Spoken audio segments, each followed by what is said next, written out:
cold cases to serial killers, missing persons, and more. 100% he did this. I'd go off in the fantasy world. How much more lucky can you get that you're not on death row?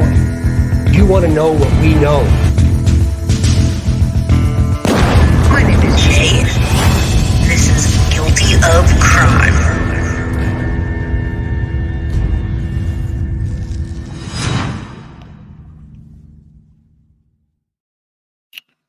What's up, party people? Everyone wants to talk about the death penalty today. Hello. I'm here a little early just because. Why not?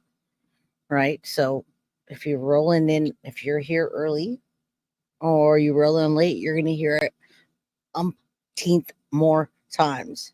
Stephan Sterns is facing the death penalty, which is no surprise when you are in Florida and you commit heinous crimes. I'm going to say hi to people as you roll in. What's up? Democracy, not fascism. Juror 13, one of my favorite people on the planet. How you doing? What's up, Davey? Davey rolled in. And you're early. What time is it over there? MFAR. How's it going? Carly. Haven't talked to you in forever. Ella, what's going on? Adam with a beard. I like the beard. All right. So you guys have seen this a million times already. I'm sure it was breaking news. Hello, Linda. Thank you for becoming a YouTube member. Sadie's mama, you're going to do the rewatch crew. Well, you guys probably have already seen it 110 times now. You need help writing a book. What's up, Heidi? As everyone rolls in, I'm saying hello. And then we'll get started with our celebration of Stephan Sterns and him facing the death penalty, which again, no surprise, as you don't commit crimes like that in Florida unless you want to be on death row. What's up, Cheech?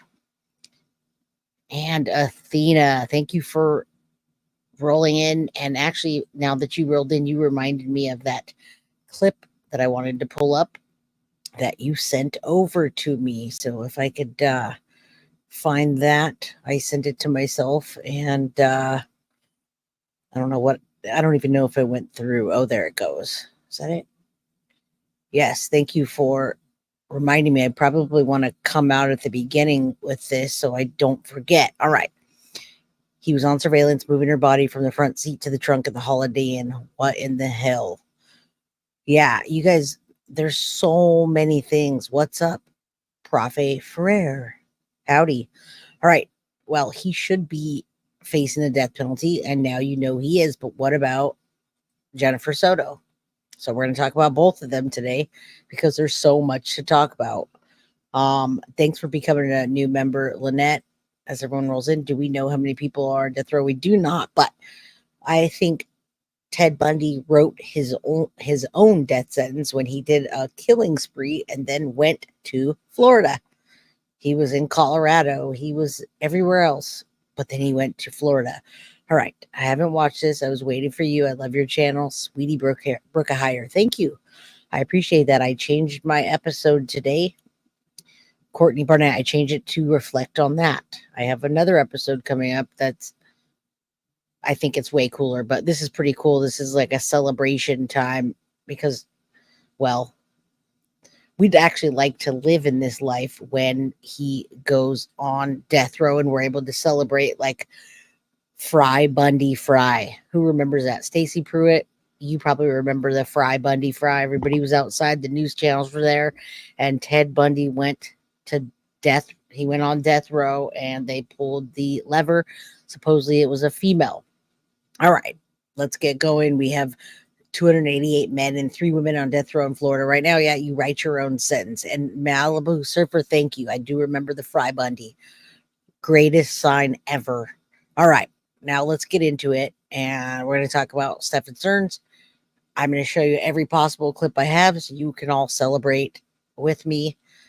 He probably will get the death penalty. They're not going to give him any kind of leniency. And there's that. So let's start with the first clip, which I thought was the most interesting. there's so many different clips that I don't know where to begin. So we're going to begin with this one, and then we're going to celebrate, and then we're going to talk about Jennifer Soto and the real charges that she has coming to her. I have a clip of some of the paperwork. There's 900 pages, but unless you have the state is seeking the death penalty. Unless you have thousands of dollars to get those 900 pages, I'd rather just tell you about it. So when officers refer to you in paperwork as referring to your child in a past tense, it's not good, Jenn Soto. It's not good. All right. But right now, yes, this is what we hope. I told you before, things come in waves. And I knew that when the paperwork came out, or when the body came out, I said things come in waves. When something big hits, the next big thing's going to hit. And it's not a coincidence because it happens all the time in true crime and everywhere else. All right. So as soon as the body cam came out, I knew something big was coming. I heard something big was coming from people that were on the other side of that, the court side, that go to the court frequently and talk to those folks. So I knew that was coming. So when it came, I was like, oh, okay, it came. I knew it was coming because that's how it works. So something big's coming next real soon. Let's watch this. Against Stephan Sterns. He's charged with first-degree murder for the death of 13-year-old Madeline Soto. West News' Gail Pascal-Brown is live in studio and explains what went into that decision. Gail? Jesse, Stephan Sterns was arrested on 60 charges back in March, including capital sexual battery, lewd lascivious molestation, and unlawful possession of materials depicting sexual performance by a child before that murder charge was filed in April. Now, state prosecutors say they will seek the death penalty against him based on several factors. 37-year-old Stephan Sterns is the... Now pay attention to what they're talking about in each clip, because each clip you're going to want to answer to, and we're going to try to answer it here. Okay. Just like she said, they're seeking it for several factors, and we're going to go over that, the state to seek the paperwork, and then the actual paperwork. And then there's other paperwork that's out there that other people have. So we'll do as much as we can to fill in the blanks. Oh, snap. Great for going to be another great live. There's 222 people that just hit in the chat, and you guys haven't hit that like button. Also, that's an angel number, so we say justice for Maddie, and we see you, Maddie. There's 228. It's all about justice for Maddie, and I don't feel bad about celebrating for the death penalty for Stephan Sterns, because if I could do it myself, I would do it myself if it was not against the law. So I hope he comes back in a slug in the next life. I hope he comes back as something that lives real long and is tortured.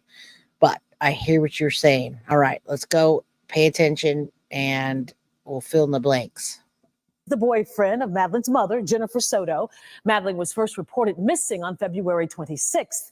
Now, Sterns told investigators he dropped the teenager off near Hunters Creek Middle School in Orange County. Her mom went to pick her up from school, but surveillance cameras showed that she never made it to campus. Madeline Soto's body was found several days later on March 1st in a wooded area of Osceola County. State Attorney Andrew Bain, who stopped by our studios earlier tonight, says the decision to seek the death penalty is based on several aggravating factors the state intends to prove. There were several of them. A few of them had to do with the capital offenses that he's already been charged with. There are others that had to deal with his familial relation with the child. There are others due to the cruel and heinous nature of the events. And so all those factors all put together have allowed us to move forward in deciding whether we're going to see the death penalty. When asked about other charges in this case, or if other people will face charges, State Attorney Andrew Bain said he's not sure yet. The investigation is still open and ongoing regarding that. So they've been saying that the entire time. We're going to break down the things that Jennifer Soto should already be arrested for. Why she's not, we're not sure. I'll show you a clip of the paperwork where the police are even in their notes wondering why. So there has to be charges coming. We're waiting for hashtag arrest Jenn Soto, hashtag goodnight Sterns. Yeah, and I forget when I don't say hit that like button. I think you guys forget. Now, I had another show today, but we're doing this because, well, Stephan Sterns is going to be facing the death penalty. And just like Chad Daybell, I'm sure it's not going to be far off, especially in Florida. Yeah, if you want to commit a crime, you want to commit murder, you want to commit a crime, don't do it in Florida, folks. So yeah, he wrote his own death sentence, and I hope we see it someday. And I'm going to break all this stuff down after we listen to everybody's take on this matter. He adds Stephan Sterns has been the main suspect in the death of Madeline Soto. Sterns is also accused of sexually abusing Madeline. His pretrial hearing is set for next month. Back to you. All right, and we're going to mark our calendars for that, folks. We're definitely going to mark our calendars because hopefully it doesn't change. A lot of things happen to change when you have such, heinous crimes, number one, and number two, arrest Jenn Soto. We don't know what's going to happen with that as well. We don't know how that's going to play out, but we do know that she has serious charges that she's facing, and we'll talk about the charges and the penalties of those charges. It's not just she was dumb, she didn't know better. The state of Florida is also seeking the death penalty against a man accused of killing a 13-year-old Kissimmee girl. Madeline Soto was reported missing in February, and now the man who lived with her is facing charges. Stephan Sterns is also facing sexual battery charges as well. He was in a relationship with Soto's mother. Investigators say he was supposed to drive Madeline to school on the day she went missing. They say video surveillance shows Sterns throwing something out in the dumpster behind the apartment complex that they lived in. Deputies later found Madeline's backpack and school computer inside that dumpster. Sterns has pleaded not guilty. Of course he has pleaded not guilty, and he's going to keep pleading that way, and so is whatever Jenn Soto's saying, and I wish he would just Jenn is not as dumb as she looks. You're right, she's not. She does look pretty dumb though, but she's not, and she's facing serious charges, and they're not talking about it, and I'm not sure if it's because she's giving them information and then they're going to hit her with something or what. His arrest of murder. All right, so here's another really good one, and it just gives you really good information on the arrest, what happened. Then we'll break down the paperwork. But I just love seeing this over and over, that he's facing the death penalty and the unsurety of Jenn Soto, and why she's not arrested. Every other channel says the case has not been closed, they're still investigating. So I hope when she's watching this, she's a little bit scared. And her white Crocs. New member, Sammy Inc. Thank you. Yeah. Thank you for being here. I hope when Jenn is watching this, she hears that this investigation is far from over. I wonder what's going on with her right now. Charges. Prosecutors say they'll seek the death penalty against Stephan Sterns, the man accused of killing 13-year-old Madeline Soto. News 6's Ezzy Castro is live at the Osceola County Jail now, where Sterns is being held, and the state attorney says he's confident they can prove their case, Ezzy. Yeah, he told us yesterday that it's taken some time to get all this evidence and facts in this case, all while Stephan Sterns remains here. Now, that's another thing. You guys are all filling in the blanks. I'm assuming that you're seeing some of the things come from maybe the channels that purchased the 900 documents. I think the docket may have it by now. I'm not sure, but there's a lot of information coming out, and it's from the people who are able to purchase the paperwork. So we will fill in those blanks. God has a special place in hell for killing babies, as well as handing babies to men that do things to them and then end up murdering them. So most likely in isolation until she goes to court. Yeah, then Jenn pop for the evil POS. Maybe Jen's trying to get immunity. Well, we're going to talk about that. And there's no way for her to get immunity because the charges are already there. They've gone full force with Stephan Sterns. We're watching it happen. This is the third clip, and I have one more so that it ingrains in our brain that he is being charged with capital murder and they're seeking the death penalty, folks. But where's Jenn Soto? At the Osceola County Jail. State Attorney Andrew Bain says prosecutors will now seek the death penalty against Stephan Sterns. Finally. He's charged with first-degree murder in the death of 13-year-old Madeline Soto. We take a lot of things into consideration at that point. We take along the case, the criminal history of the defendant, particularly the fact. So each one of these clips gives you a little bit more on what they have to say Thank you, Oh Snap, for the super sticker. Each one of these clips gives you a little bit more. The last one of Andrew Bain, I couldn't understand him too well, but luckily we have the paperwork that I'll read to you a little more clear. So he's this. Some people were asking me earlier, they're messaging me and saying, how do they take that into consideration? Why the death penalty versus not? And also, we're going to talk about Jenn and what her charges will face based on just her lying and her neglect and some other things. Facts of the case and how those facts line up with the statutory aggravators inside of our statute. Prosecutors say the death penalty is necessary because they plan to prove that Sterns committed the murder and that he had been sexually abusing Madeline for years. We've been in constant communication with Maddie's father and other family members. We've been in constant contact with the lawyers. And so we want to make sure that we were obviously cognizant and having those discussions with them. And they were agreeable with the decision that we were going to make. And it was just last week that we showed you body camera video from the Orange County Sheriff. It was just last week, and every time something like that happens, it comes in waves. So Allie Harris says Jenn will be charged, but police will hold off until they get all the information, which may also pull in others and shore up evidence of Sterns. Now, here's another thing you got to keep in mind. They have a witness list, and people on the witness list are people that lived at the Soto place. So I want to see what this is. They have video of him putting her in the trunk of the car in the garage of the Holiday Inn. Crazy. Why did Jenn lie? Exactly. There's another thing. So we're going to get into that. Jenn did not see Maddie. She didn't see her get dressed. She didn't know what color her shorts were. The investigation she hindered at the very beginning as we watched the body cam and her lie to the police over and over and over. Thank you for you guys filling in the blanks as we get started, because we can't just focus on the person that already is being charged. We have to focus on the second person that let this happen.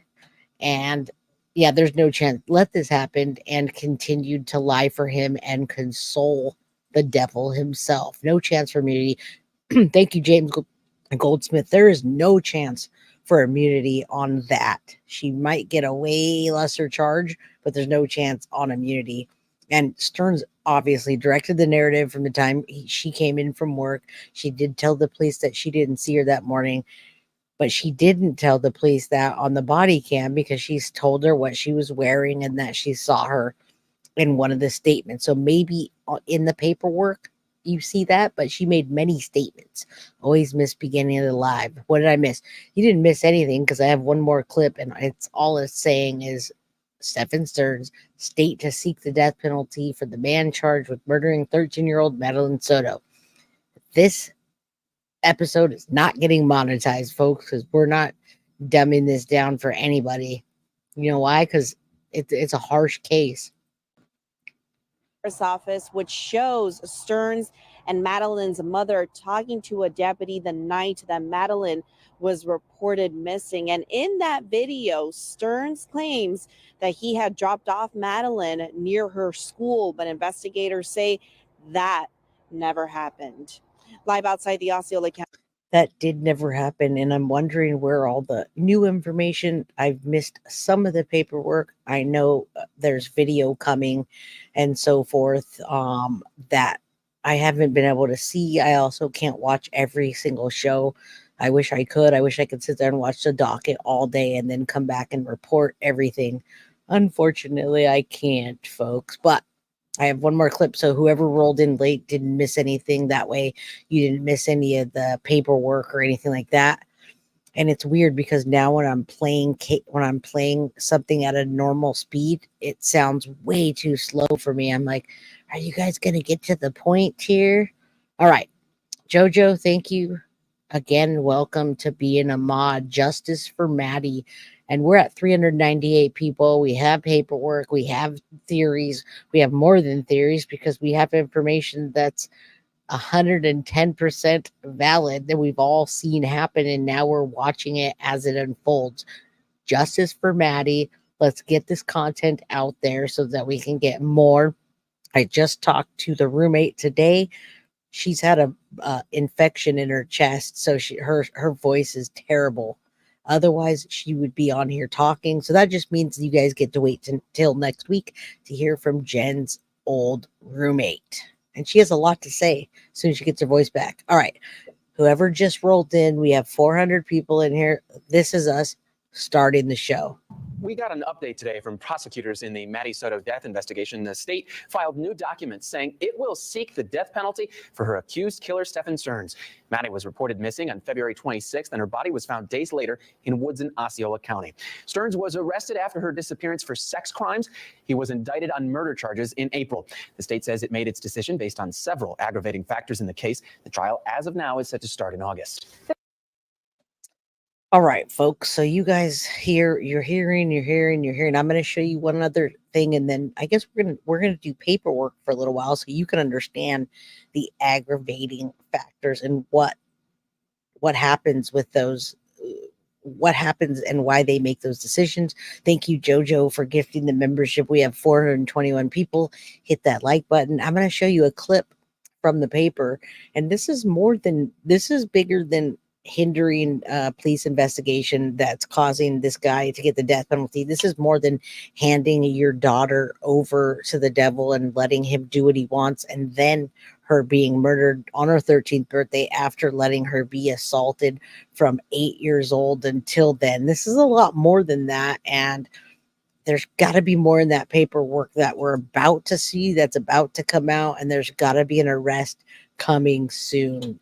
Surveillance video shows him taking little Angel from the front. If you could direct me to that surveillance video, if somebody has it, I will show that right now on the channel. If somebody drops me a link or send me an email, and I'll play that clip real quick. If you guys could do that while I'm going to show you what the police are saying about Jenn. So Athena, you are the one that alerted me to the Jenn thing, the Jenn clip. I know there's condo surveillance, but where is that? And do the little people have to pay thousands of dollars? Because right now I don't have that. Otherwise, I will just play it off of some of my friends' channels. Thank you, Marge Bunn. I appreciate you so much. Fry Stephan Sterns, baby. Dion Peel. Hi, beautiful Jay. I'm old school. I'm old school too, believe it or not. How can you have a daughter and not notice something when you take your child to the pediatrician? No yearly physicals. Something's not right. I have a 9-year-old daughter, and I notice when she comes home with a scratch from school. Okay. And she's not here, so I'm not going to embarrass her. But a lot of times she still says, Mom, I need help wiping myself, or Mom, I'm taking a bath. Can you come wash my hair for me? Okay, good. Duty Ron has that clip. Perfect, because we're going to play some Duty Ron, and we're going to play our friend Oblivious Benson. So we're perfect. Awesome. Cool. Thank you, Ali. I already had Duty Ron on the docket, so to speak. No pun intended. What's up, Easy E?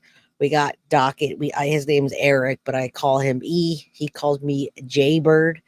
It's better than Jailbird, right? So we got Easy E in the house, the docket that has helped from time to time. And once he gets to know me more, he calls me Jaybird. Duty Ron, Papa Ron as Oblivious Benson, which we call her Cat now. So all of these people are coming together because they want to see justice. Yeah, E and J. Yeah, that's a good one too, Malibu. So Eric Q. I've never seen Eric, but I know he's an older gentleman, and he says, is it okay if I call you Jaybird? And I said, as long as I can call you E for Easy E. And he's like, sure. Woke up quick at about noon. Thought that I had to be in Compton soon. I know you guys know Easy E. So everybody knows Easy E. Yeah, unaliving death penalty. We're going to go over that right now. I'm going to show you a clip about, we have 444 in chat. There's Maddie again. Justice for Maddie. Yes, I love the teamwork too. I love that I love the people that are not snippy about things. Now I got Juror 13 laughing. We want easy, easy, easy. We used to tell that to my daughter because she had Easy E curls when she was little. So little easy. Yeah, NWA, Easy E. That's what I call him. And my daughter too. She used to say, "We want easy" with her Jerry curls. All right. So I love Easy E too. And the docket is now known as Easy E to me. So E for short. Cool guy. We had a little rift in the beginning, but now I'm Jaybird and he's my Easy E. Hopefully I get to know Duty Ron better. Oblivious Benson's name's Cat. It came out the other night, so it's easier to say. J raps cover easy. I'll cover anything. I can rap to almost any of the 90s music you throw it at me, as long as I don't get pulled off of YouTube. All right. Only because I woke up quick at about noon. Thought had to be in Compton soon. Yep. I don't want to say the other verses and get taken down. Ice Cube, baby. That's my jam. All right. So let me put this up. We know the death penalty is coming. We know it's coming. That we just saw Chad Daybell and it's coming for him. Death is knocking on his door. What's up, Jane Crew? What's up, DZ? That's like easy. I got Juror 13 cracking up over there. I don't know if she's laughing at me or my Easy E impersonation, but y'all, the docket, him and I we're good. We'll say that. It took a while to warm up, but we're all good. Okay, 90s rap love is making me love you even more. What's up, Shell? I love me some 90s rap. I grew up on that stuff. 80s, 90s, and early 2000s. I can DJ Quick. Don't even to get me going on DJ Quick because we can't talk about no Sweet Black. You know what I'm talking about. I can't talk about that. Yeah, my humps. KRS-One. Yeah, that's the old school. And what's up, K-Mac? So we were all, yeah, I'm glad that we're laughing is the key to not making everything so gloomy and everything right now. When you think about what happened and you see what I'm about to read to you, it's really gloomy. Jay, I'm laughing with you. You always make my night. Well, thank you, Juror 13. I have so much love for you, and you've made my half a year spending it with you. Thank you, NG, for the $4.99, and I appreciate you. I appreciate all of you. If I didn't thank you for everything, thank you. Would love to spend the day with Jay. So cool. Yeah, you could only spend the day though, because then I get grumpy and hangry at night. So just one day would be fine, and then you'd want me to go home. Oh, I didn't even notice, Nikita. Thank you for gifting the 5 memberships. You guys are awesome. At Death Row, SS gonna get treated like boot camp. And you know what? Jennifer Soto is gonna get her ass whooped on. I'm telling you, I've got people in here that want to whoop on her from afar. And I'm telling you, when she goes into jail, even if she only gets like 5 years, we're going to look at the time. She's not going to be happy. And I'm sorry if the Soto families listen to this, but I can't deal with this. Her ass is handed to her. She handed Maddie, and this is what I'm going to read right now. Okay. Now I'm done playing around with y'all, and I had to lighten up the story. This story is all about how Stephan's going underground. Exactly. Just wanted to lighten everything up. There's 462 people in chat, and the community is why we're here. I couldn't do it without the community, and you'll see why. The clips I played, the people I talked to, the people that helped me, the mods. All right. Thank you, Athena. So I'm going to leave that up. Athena, you sent me the screenshot of the Holiday Inn incident on Messenger. It's blurry. Well, if you email it to me, it'd be a little bit better, but I'm going to go to, I've got Mr. Duty Ron. We're going to watch that, most of it together, not the whole dang thing. All right, listen to this. This is blurry, but I'm going to read it to you. For those of you that are washing dishes and doing laundry or whatever you're doing, listen up, all right? Yeah, she's in for a rude awakening in the Florida pen. Those women do not hesitate to whoop ass. Great state. Of course. All right. So now they blurt out names, but we know what they're talking about, folks. We know who they're talking about. So this is 1,500 2 hours en route to Town Plaza Suite at Flamingo Crossing, OCSO Central Operations Building. Okay. I offered, and this is going to be Jennifer Soto. They blurted out, but I'm going to read it. I offered Jennifer Soto a courtesy ride to the hotel that she and Stephan were staying at the OCSO Central Operations Building. Jennifer Soto accepted the offer, and I transported her in my agency-issued vehicle in the passenger seat. During the transportation, Jennifer Soto and I had a brief conversation. While speaking, I noted that Jennifer Soto referred to Madeline Soto using the past tense several times when she mentioned her. I inquired about whether or not it was normal to allow Stephan Sterns and Maddie to sleep in the same room unsupervised. Jennifer Soto replied this was not a common practice. However, she did not have any suspicion that anything inappropriate would occur between the two. Jennifer Soto used to be hyper vigilant. Oh no, I'm sorry. Madeline, maybe one of them used to be hyper vigilant around Stephan. However, okay, it was Jenn Soto. It's blocked out. Jennifer Soto is saying she used to be hyper vigilant around Stephan. However, as the years have gone by, she allowed Stephan or Madeline Soto and him to be alone because they got along very well. So many questions. I bet you the chat is lit up like a 4th of July. Is it lit up yet? Hashtag arrest Jenn Soto. That's just a tiny piece of 900 pages, guys, ladies, people, folks, Easy E, Cat, Ron, Grizzly. Where you at, Grizzly? I saw you earlier. You don't watch my stuff, but it's okay. Paula from Plunder, we're about to pull up some of your stuff and we're gonna do the walk of shame later. All right, that's how grooming works over time. I agree, but did you hear what I just read? It's highlighted. Jennifer Soto was using the past tense several times when she mentioned Maddie. In the car, Maddie hadn't even been passed away yet, folks. Do you want me to read this one more time, or are you guys pissed yet?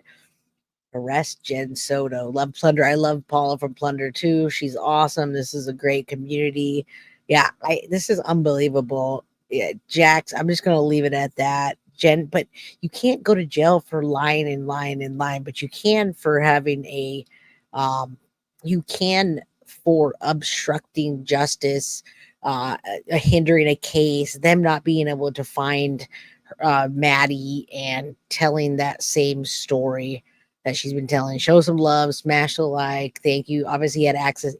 No, not obviously. We told you he had access early on in the relationship. I told you that at 8 years old, he had access early on. The roommate told us that he had access early on. They were all three sleeping in the bed, and there's so much more. Her story keeps changing. This is just a tiny little part of it, guys. This is not making me happy. No, she was not one checked out mother. That why was she using her in the past tense? Arrest Jenn Soto. I'm going to leave it at that. That I think is illegal. Child negligence is arrestable. Okay, I'm just going to read it one more time, and then we're going to get into everything else. Okay, and I'm going to put my narrative because Jennifer Soto was offered a courtesy ride to the hotel. Next time she's in a police car, folks, I hope that she is not offered a courtesy ride. I hope she's in the back of the car with handcuffs on.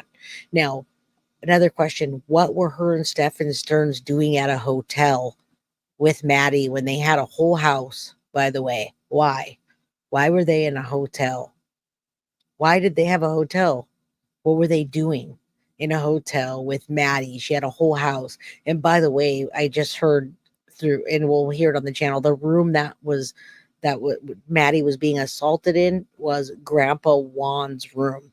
They were using the room that Grandpa Juan used to sleep in. So right after Grandpa Juan left, Maddie and Stephan Sterns were sent to Grandpa Juan's room downstairs, all the way away from Jennifer Soto, to do whatever they wanted. All right, related to the reason she left the house. Tell me why. Why were they in a hotel with 3 of them in a hotel? What in the F were they doing? All right. At the hotel with Maddie, even after missing. Wow, just wow. All right, I'm going to read this one more time and I'm going to get off of this subject because there's so many other subjects to get onto. And we may have some more raps coming depending on who comes in the chat today. This officer says he offered Jennifer Soto a courtesy ride from the hotel that she and Stephan Sterns were staying at OCSO Central Operations Building. Jenn accepted the offer and she transported her in her agency-issued vehicle in the passenger seat. During the transport, Jenn and her had a brief conversation. While speaking, the officer noted that Jennifer Soto referred to Madeline Soto using the past tense several times when she mentioned her. She inquired whether or not it was normal to allow Maddie and Stephan to sleep in the same room unsupervised. She replied this was not a common practice. However, she didn't have any suspicion that anything was inappropriate would occur between the two. She said she used to be very hypervigilant around Stephan. However, as the years have gone by, she's allowed him to be alone with Maddie.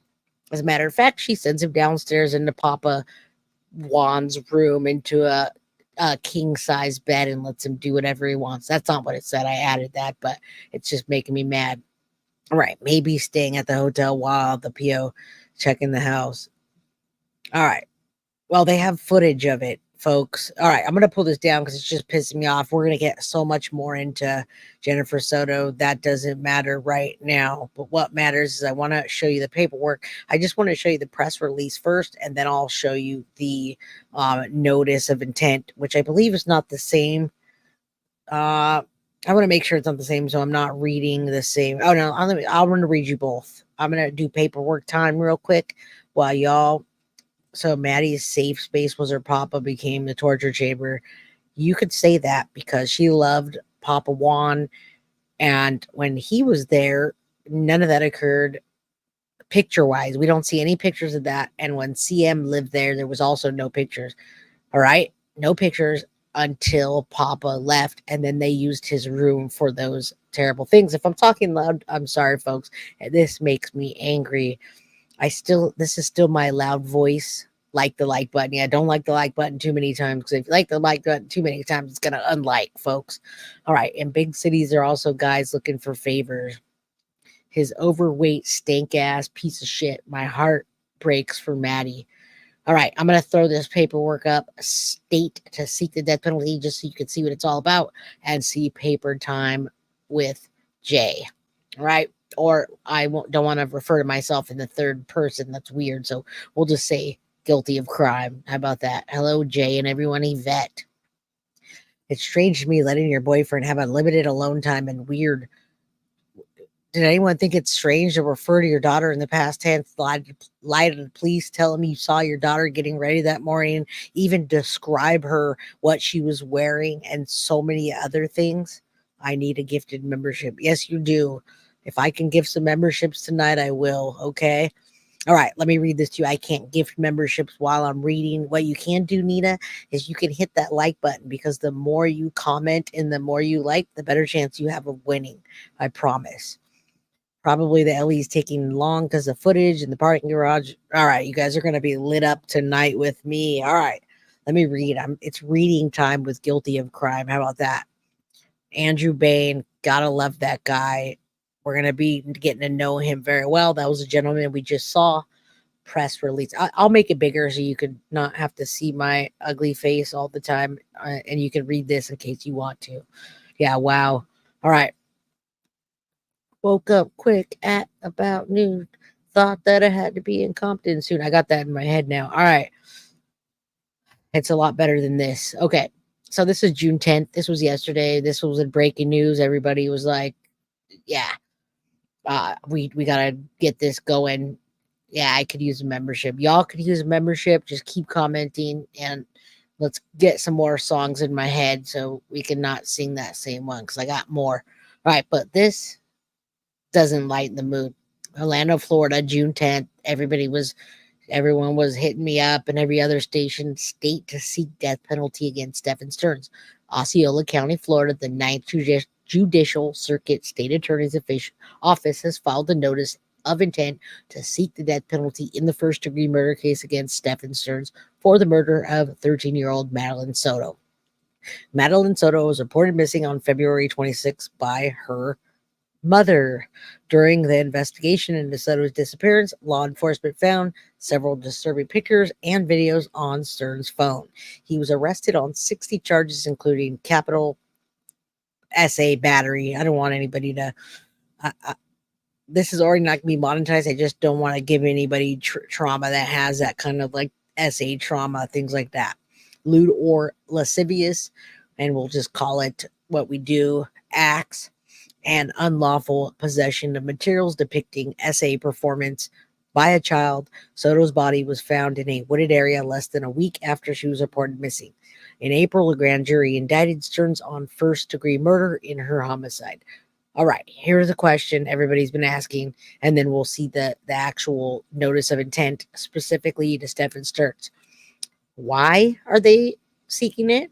Why are they seeking the death penalty? Well, the capital felony being committed while the defendant was engaged in the commission or in an attempt to commit an aggravated child abuse. The victim being particularly vulnerable because the defendant stood in a position of familial or custodial authority over the victim. The capital felony was especially heinous, atrocious, or cruel. The defendant was previously convicted of another capital felony or felony involving the use or threat of violence to a person. The current SA charges against Stephan will serve as a prior if he's convicted. Please check the Osceola County Clerk website for updates. We're not going to do that because we're going to pull this down, and now I'm going to show you paperwork time again. All right, you guys are already, this isn't even the notice of intent for him specifically. Well, it is, but this is the actual paperwork, court paperwork. So thank you, Bree, for sending that over, and every other person that did. Y'all are fantastic. Love the crime crew. Cisneros 23. Hey, Jay, what's up? Love your channel. Always keeping it at 100. We got to keep it 100. Otherwise, we're just conspiracy theories or theorists. Jay, you rock. Very good presentation of information. Death penalty is appropriate. Have a nice day. And you have a nice day as well. I can't wait to hear the words. The jury finds you guilty and convict you of the death penalty. And I'd love to see it in my lifetime as well, folks. I wish they still had the chair, the electric chair. That would be suited for him. Sterns will not enjoy jail. He is not a morning person. You're damn right. He's not going to enjoy a lot of things about prison either. And I'm going to leave it up as I read this. All right. So you guys have seen the paperwork, everybody. I know you have. I'm going to read it to you. I'm the umpteenth channel. I guess I'll do it this way so you can actually see it if you want to read it for yourself. I read really fast. So hit that like button. The more you hit that like button, the more and better information we get. All right. And Profe Frere, if I'm saying that right, I never allowed my daughter to sleep in a bed alone with anyone other than me. When I started dating after divorce, no one was allowed to be in the house late or overnight. That's because you're a good parent. You're a wonderful parent. You're a fantastic parent. You're a parent. Jen, I have too many bad words to say about her, and I don't want to get sued, but Jen is she's a momster. We're just going to call her that for right now as we read the intent to seek the death penalty. I'm glad you guys are on the same page and nobody is trying to correct me today because I'm not having it today about Jenn Soto. Hi, Jay and Crime Crew. I hope you guys had a good day. Justice for Maddie, forever 13, my beautiful angel. Yeah, I'm not having it today, folks. Jen was no parent. Yeah, today's not the day to come at me about Jen. So please don't. All right, here we go. Let's read this together. I'll actually read it to you so you don't have to do a damn thing except listen to me talk. All right, let me pull this down just because some people like to see the paperwork and see what it says themselves. I particularly like to. Thank you. Thank you all for being like little mini mods in here, and justice for Maddie, justice, and hit the like and all this stuff. Momster, absolutely. You guys are all just great. You guys don't even need to. If I didn't love the mods, you guys wouldn't need to even we wouldn't even need mods, but we need the links and I need help on many levels, folks. All right. So we got the filing paperwork, which you can get yourself at Osceola County website. By the way, please don't buy paperwork if you can't afford it, folks. Somebody told me the other day they were buying paperwork from somebody and you couldn't afford it. Come to me first and see what we have before you buy paperwork that you can't afford. Please, please don't do that. All right, now I'm ready. Sorry about that. State of Florida versus plaintiff. Stephan Michael Sterns defendant. Now, we have the case number here, folks. So you can go on Osceola County, Florida page and type in that case number 49-24-CF-001293 and get your own paperwork. Don't buy it. Notice of intent to seek the death penalty, the penalty of death. Buy it if you need to. And you know what? If I had 200,000 followers or 300,000 followers or a bunch of thousands of followers and I could afford it, I would buy the paperwork and let the people have it that want it. All right. I would do that. So I appreciate the people like Duty Ron that has 300 and something thousand. That's cool with us. Just jiving and playing clips and Paula from Plunder. That's like, no problem. All good. Say a prayer. All right. Let's go. Jen needs to be in jail, and that needs to be said out loud. And Maddie heard that because we just hit 555.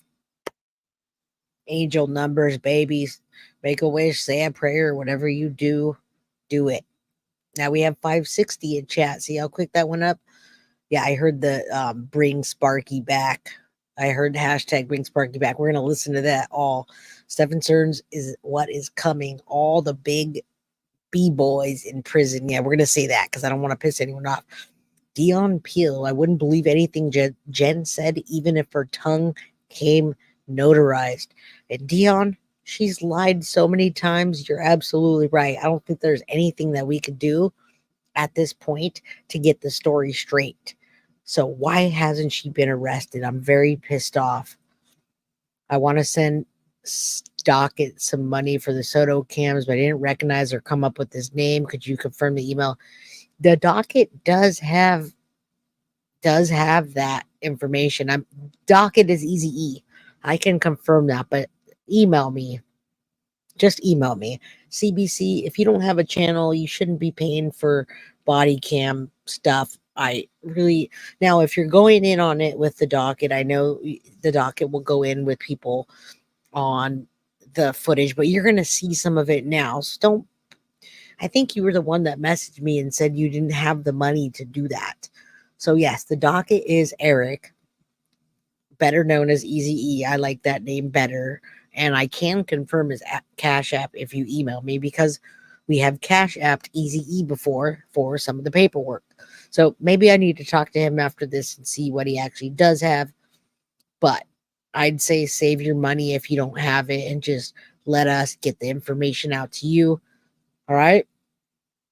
But Easy E, help a sister out. All right.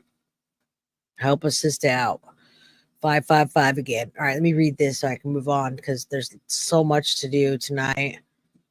And I barely started. All right. Here we go. One more time. You're going to hear it for the 7th time from my mouth. Notice of intent to seek the penalty of death.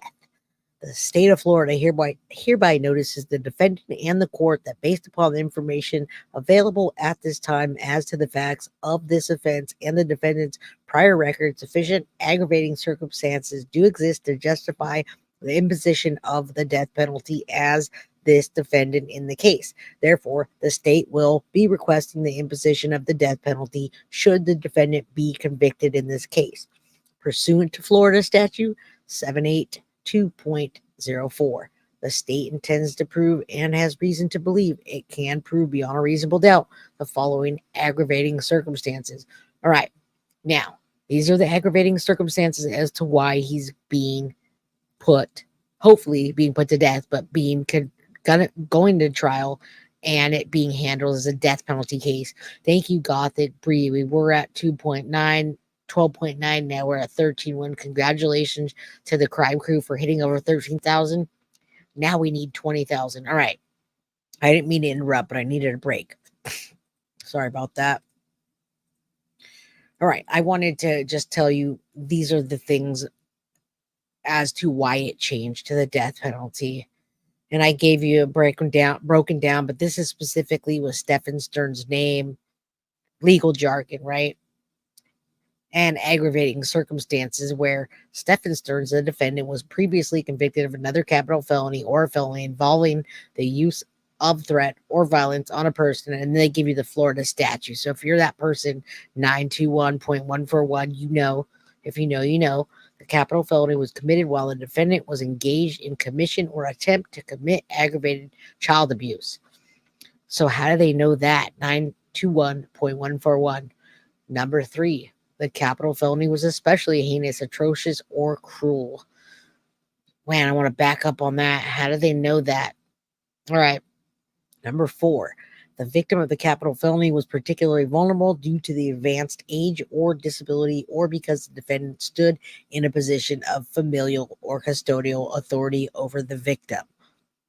Hashtag Stephan Sterns is not her dad or stepdad. Hashtag arrest Jenn Soto. I certify that a copy hereof of this has been furnished to Alicia C. Smith, Circuit Court. It's got all the information. Courthouse, signed by Daniel Pinnell, which we've seen many times. And I want to frame this right here. It makes me want to frame it because that's how happy I feel everybody is today. It's not the Burn Bundy burn yet, but Joyce Batista took the words out of my mouth. We'll get there. All right, we're getting there. Hey, everyone, new here. Yes, Jen should be in jail for her involvement. And now we're going to talk about that. So I got through a whole bunch of stuff for you all. And I guess what we're going to do here, since he has it timestamped, we will not see all of the breaking newses, but I will move to, hold on. So we saw, do you guys want to rewatch the when they grand jury indicted Stephan Sterns? This was a month ago, but this is what happened a month ago. So why don't we do that together? It's time stamped. We can watch whatever we want.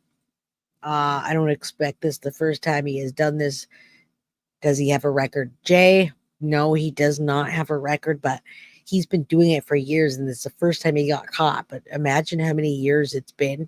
And maybe he does have a record, but I don't think so. Prophet Frere, thank you for fighting for justice for Maddie. And you're welcome. We're going to keep doing that all the way through. I have a suspicion court is going to be pushed out. I'd love to go to court still, but I want to go when it's important. I don't want to go and then it not happen. It's all going to be important, but I want to go for the big enchilada, so to speak. And also, I'd love to go to any hearing for Jennifer Soto. Arrest Jenn Soto. Okay, now we're going to start getting into all of the even juicier stuff. All right, we're not watching this whole thing, but we're going to watch key pieces with our friend Duty Ron and our friend OB, Oblivious Benson, Kat, whatever you want to call her. She is one of the smartest people I know, and she blows my mind every time we talk. So justice for Maddie. This is why we're here. Let's get this party started again. All right, this was a month ago. Crystal Zugi says, Jay, what did I miss? I just got here. You missed nothing. You can go back with the rewatch crew. You didn't miss a lot.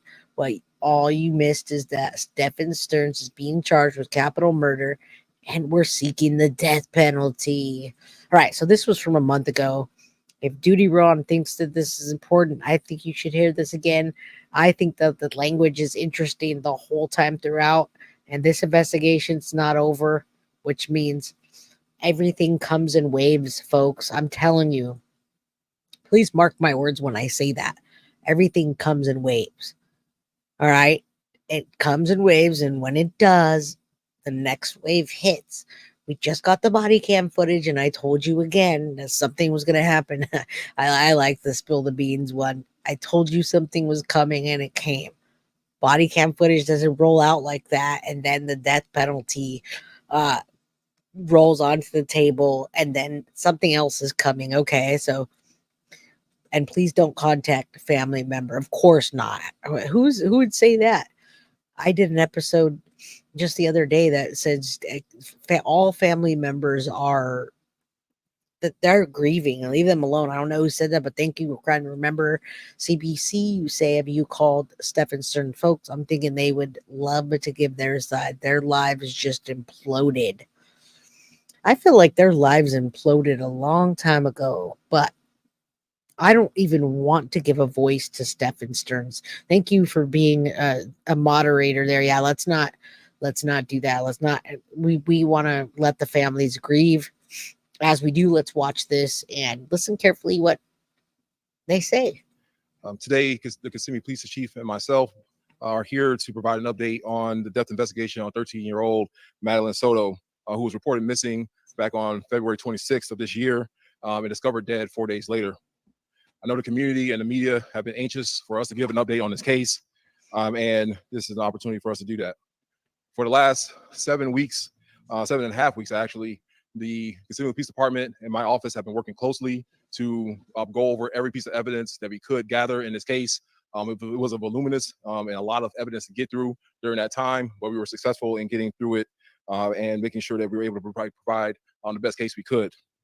Today, we're announcing that Stephan Sterns has been indicted by the grand jury on first-degree murder for the killing of Madeline Soto. We presented the case to the grand jury. They returned an indictment earlier today. There has been some questions as related to the length of investigation. I just want to let you know again that my office and the Kissimmee Police Department have been working vigilantly in making sure that we had every opportunity to get every piece of evidence that we could. I want to thank the Kissimmee Police Department. Just so everyone's not confused, that's jumping in. This is the press conference from when he was charged with murder, and they asked him questions pertaining to. And it's very good, the questions they ask, because it gives you a little bit of verbal leakage, and that's Duty Ron. Thank you. Somebody, one of my mods, can you please drop Duty Ron's link in chat, even though he doesn't need any help? Actually, I know that he would love to have this community, everybody in his community, and I'd love to have his community and Oblivious Benson.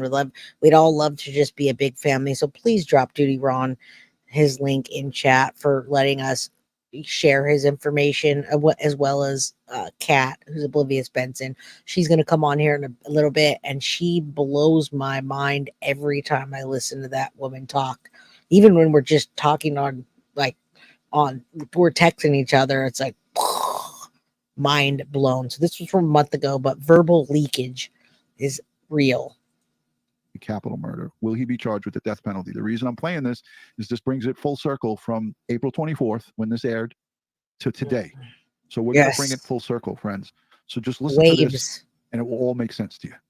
And their tireless efforts, they've done an amazing job in the heavy lift that we've asked them to do, as well as the prosecutors that have been assigned to this case, and making sure that we got every piece of evidence reviewed and gathered in this case. While death investigations usually take around 5 to 6 weeks or longer, we were able to get this one done relatively quickly and get the case to the front of the grand jury, like I said earlier today, to return the indictment against Mr. Stephan Sterns.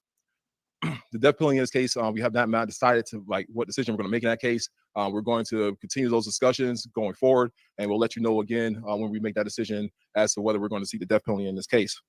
I want to thank the grand jury for their hard work and their efforts in making sure that we're making this first step in seeking justice for Madeline Soto, for her family, and so the community can have closure in this case. I'll pause it for 1 second, because that's a good question. Can someone advise us if Sterns will have to pay for a lawyer? Well, Stephan Sterns doesn't have to pay for a lawyer. Hopefully his restitution will get taken out later, but he does not have paid attorneys, folks. His attorneys are assigned to him. They are public defenders. And I got a whole bunch of information about them from Bree, the mod Bree.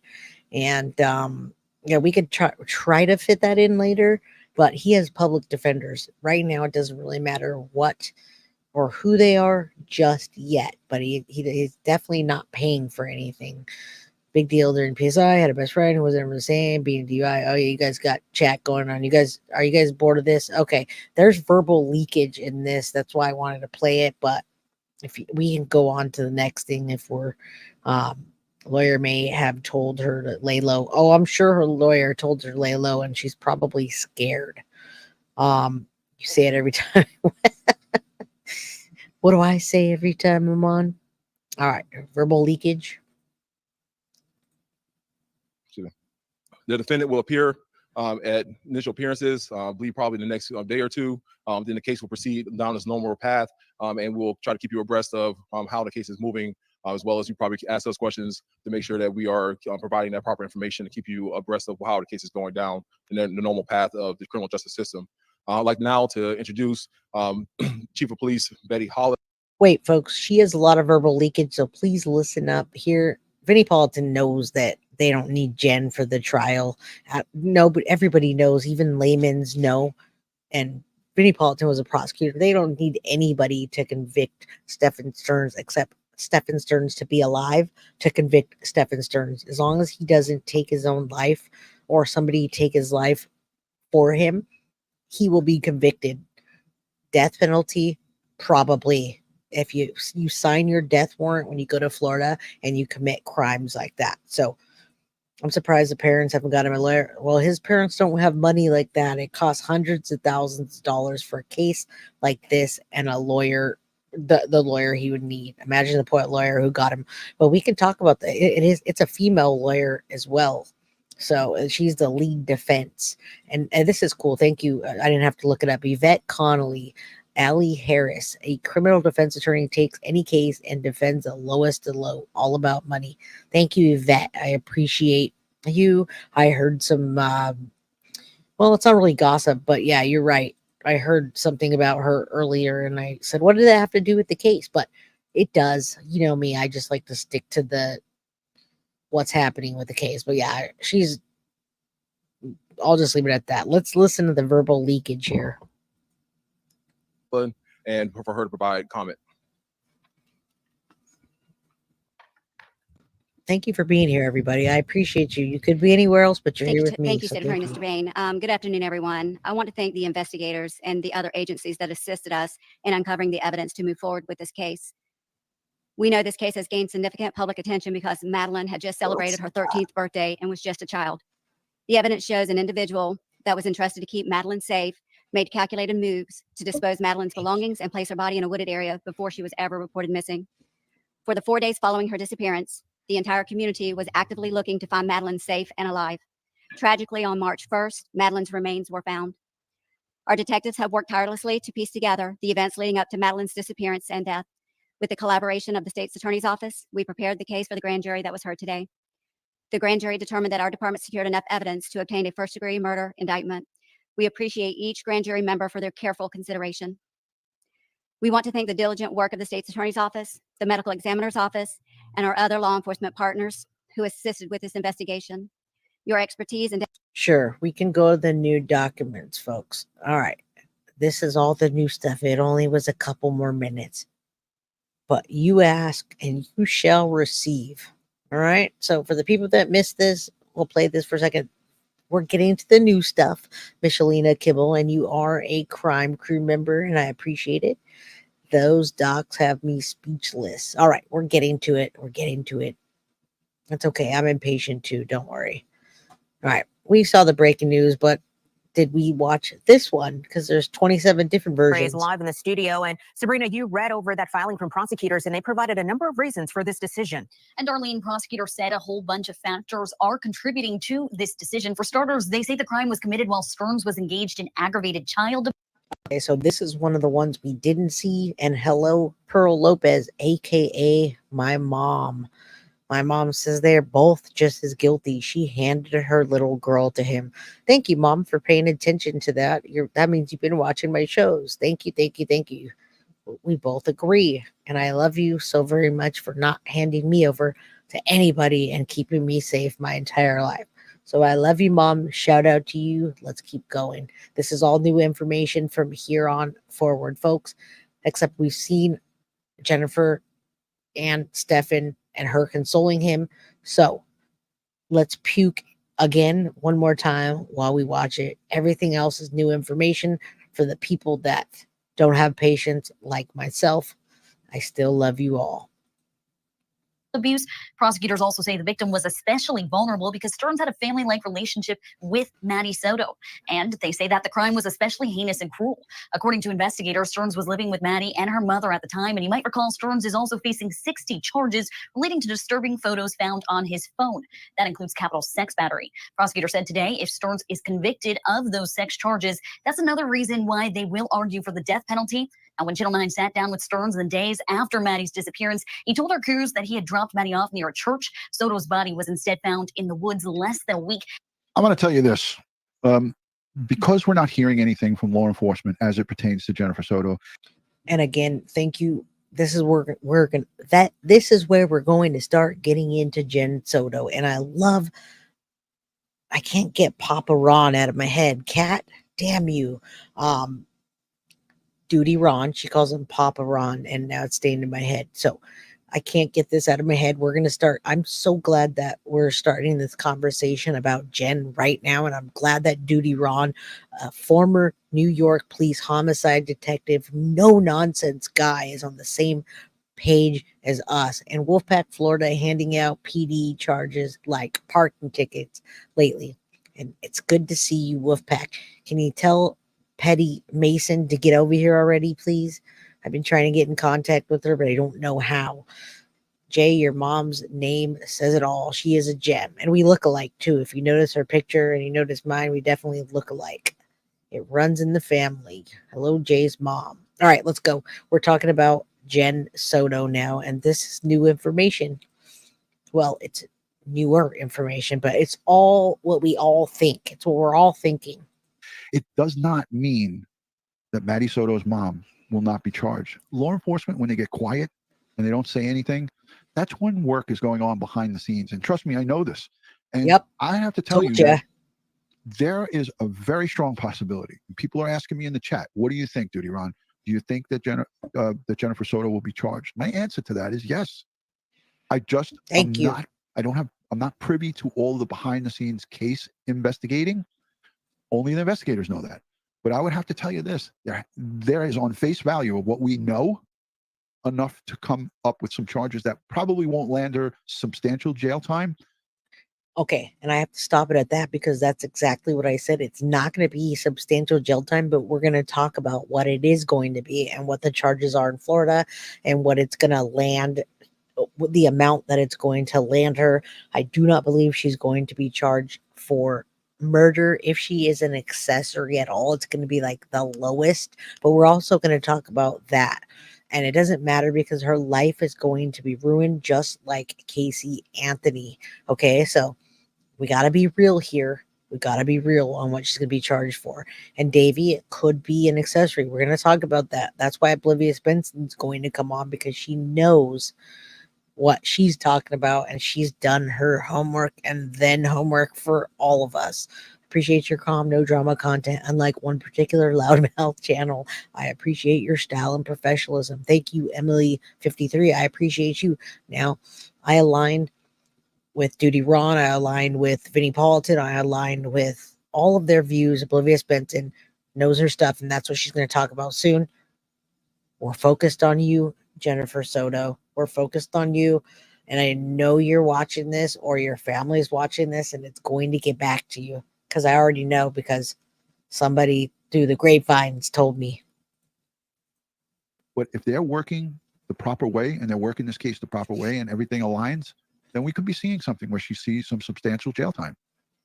And you know, I can play the video for you guys where Jennifer Soto says, yeah, I sanction my daughter sleeping with Stephan Sterns. That to me gives this monster the green light to have his way. That pisses him off so much. Unchecked. I go out, I go shopping, I go to work, I'm out for the night. You could stay in the same bed with her. She likes to have human contact. When I heard these things, it makes him sick, because every time I watch his episode, he says that same thing, which we're all focused on. And now we're starting to learn more about how she not only let him be with Stephan Sterns alone, but downstairs in a room, isolated. And we're going to be finding out more very soon, folks. But I know this has got to get off duty Ron's chest, and I don't want to fast forward through his thoughts. So we'll listen to it for a little bit, and then we're going to get to Oblivious and what the charges that Jenn Soto right now, as of if nothing else were to come out, what she's looking at. Made my blood boil. It does. I just made my blood boil just to hear it. And now when we look at his online activities and all the things that he was up to, thanks to Oblivious Benson, when we look at these things and we look at what Stephan Sterns was up to, you say to yourself, wait a minute, 6, 7, maybe 8 years? I even said to myself, I can understand maybe if this was something that just started happening, you know, some people surprise you with their actions, right? But when you're around somebody for over 5 years, how do you not know? How do you not know? It's just... All right. It's not even about not knowing.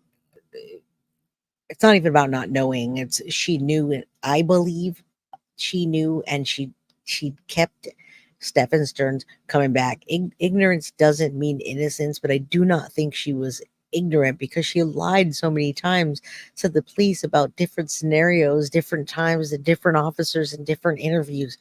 You're not dumb when you're able to tell a lie, and well, you're dumb because you can't keep it straight, but you're not dumb because she keeps making up stories. And somebody that doesn't have the brain capacity to do so wouldn't be able to do that. The truth would all come out, but she's got her stories down for different people at different times. And she is very dumb, but it doesn't mean anything other than that. Then doesn't mean that she's not guilty. All right, let's listen to it here. I think Oblivious. So Kat says, hey girl, I'm driving, so I'm using Google Voice. I just looked up the charges for Florida and was going through all the different types of charges that it could potentially be with based on at least what we have. Okay, so I'm talking to Oblivious Benson right now. She's driving. I tried to bring her on the show right now, but we're going to bring her on here anyway because she has a pre-record over here. And she says, I'd love to come on, but it's probably going to be like another half an hour before I'm home. That's okay if it's another half an hour. Let's tell her a half an hour would be fine. I will send you a link to your email and you come join us when you get home. Don't drive too fast, please. We need you. Okay, so I'm going to email you right now as Papa Ron plays. And hopefully Oblivious Benson will come on. She just said she would. If not, I'm going to hold her accountable. She's hearing all this. All right, folks, let's play this so I can email OB and have her come on my show as well. Let's go. Let me go a little bit. We want his thoughts, but we also already played all this. Now, this is actually a different news station. Let me just go a little bit forward. Oh, he's getting us fired up. All right, listen. Times to say, wait a minute, did I hear that right? This is a sworn document it's a sworn statement taken by detectives. No worries, Oblivious. Jennifer Soto. And this is them asking her statements, these simple statements. Like these investigators had been saying, what in the actual fuck am I hearing?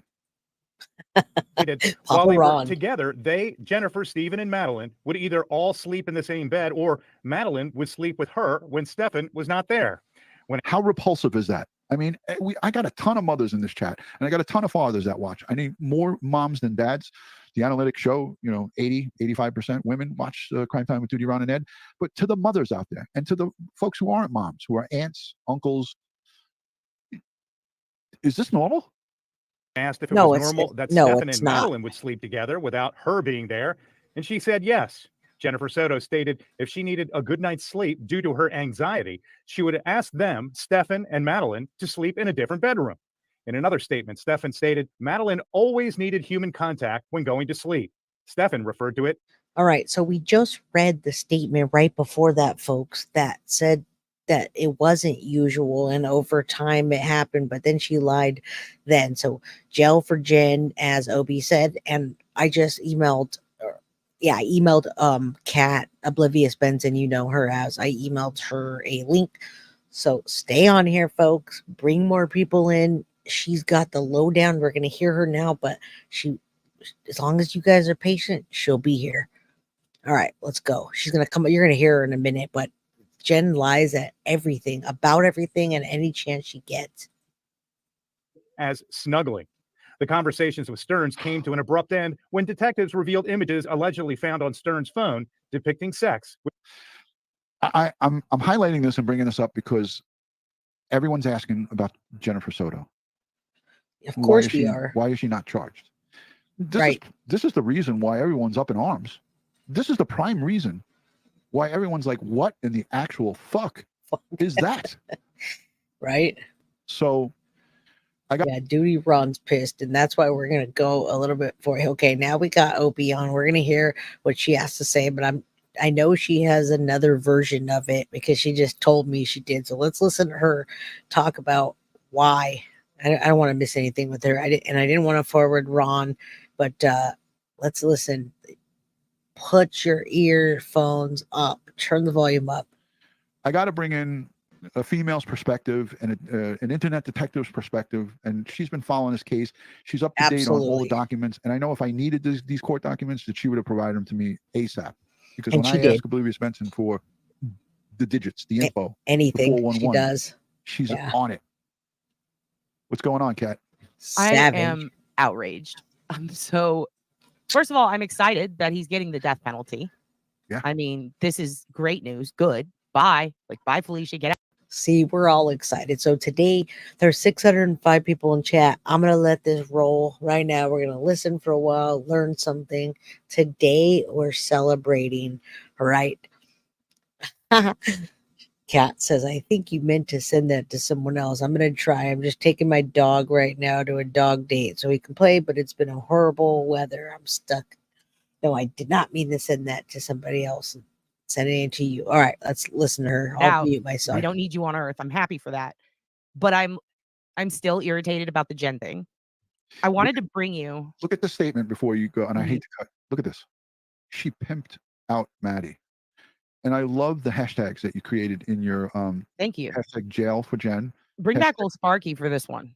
Hashtag justice for Maddie and hashtag old Sparky for Stephan. Yes, old Sparky. You guys heard that. I mean, if we're gonna bring back a firing squad, great. But if we're gonna go with old Sparky, fine, whatever. I'm so irritated by the whole Jenn thing, and here's why.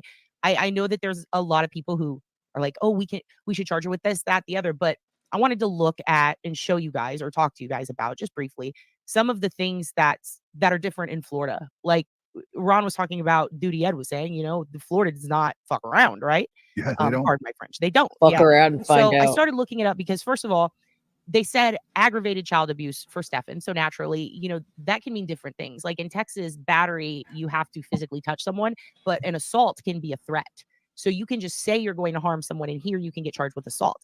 Florida, very similar to Texas. So I want to. All right. Now we're going to go. If you're not paying attention, pay attention what Jenn could be charged for right now today if they wanted to.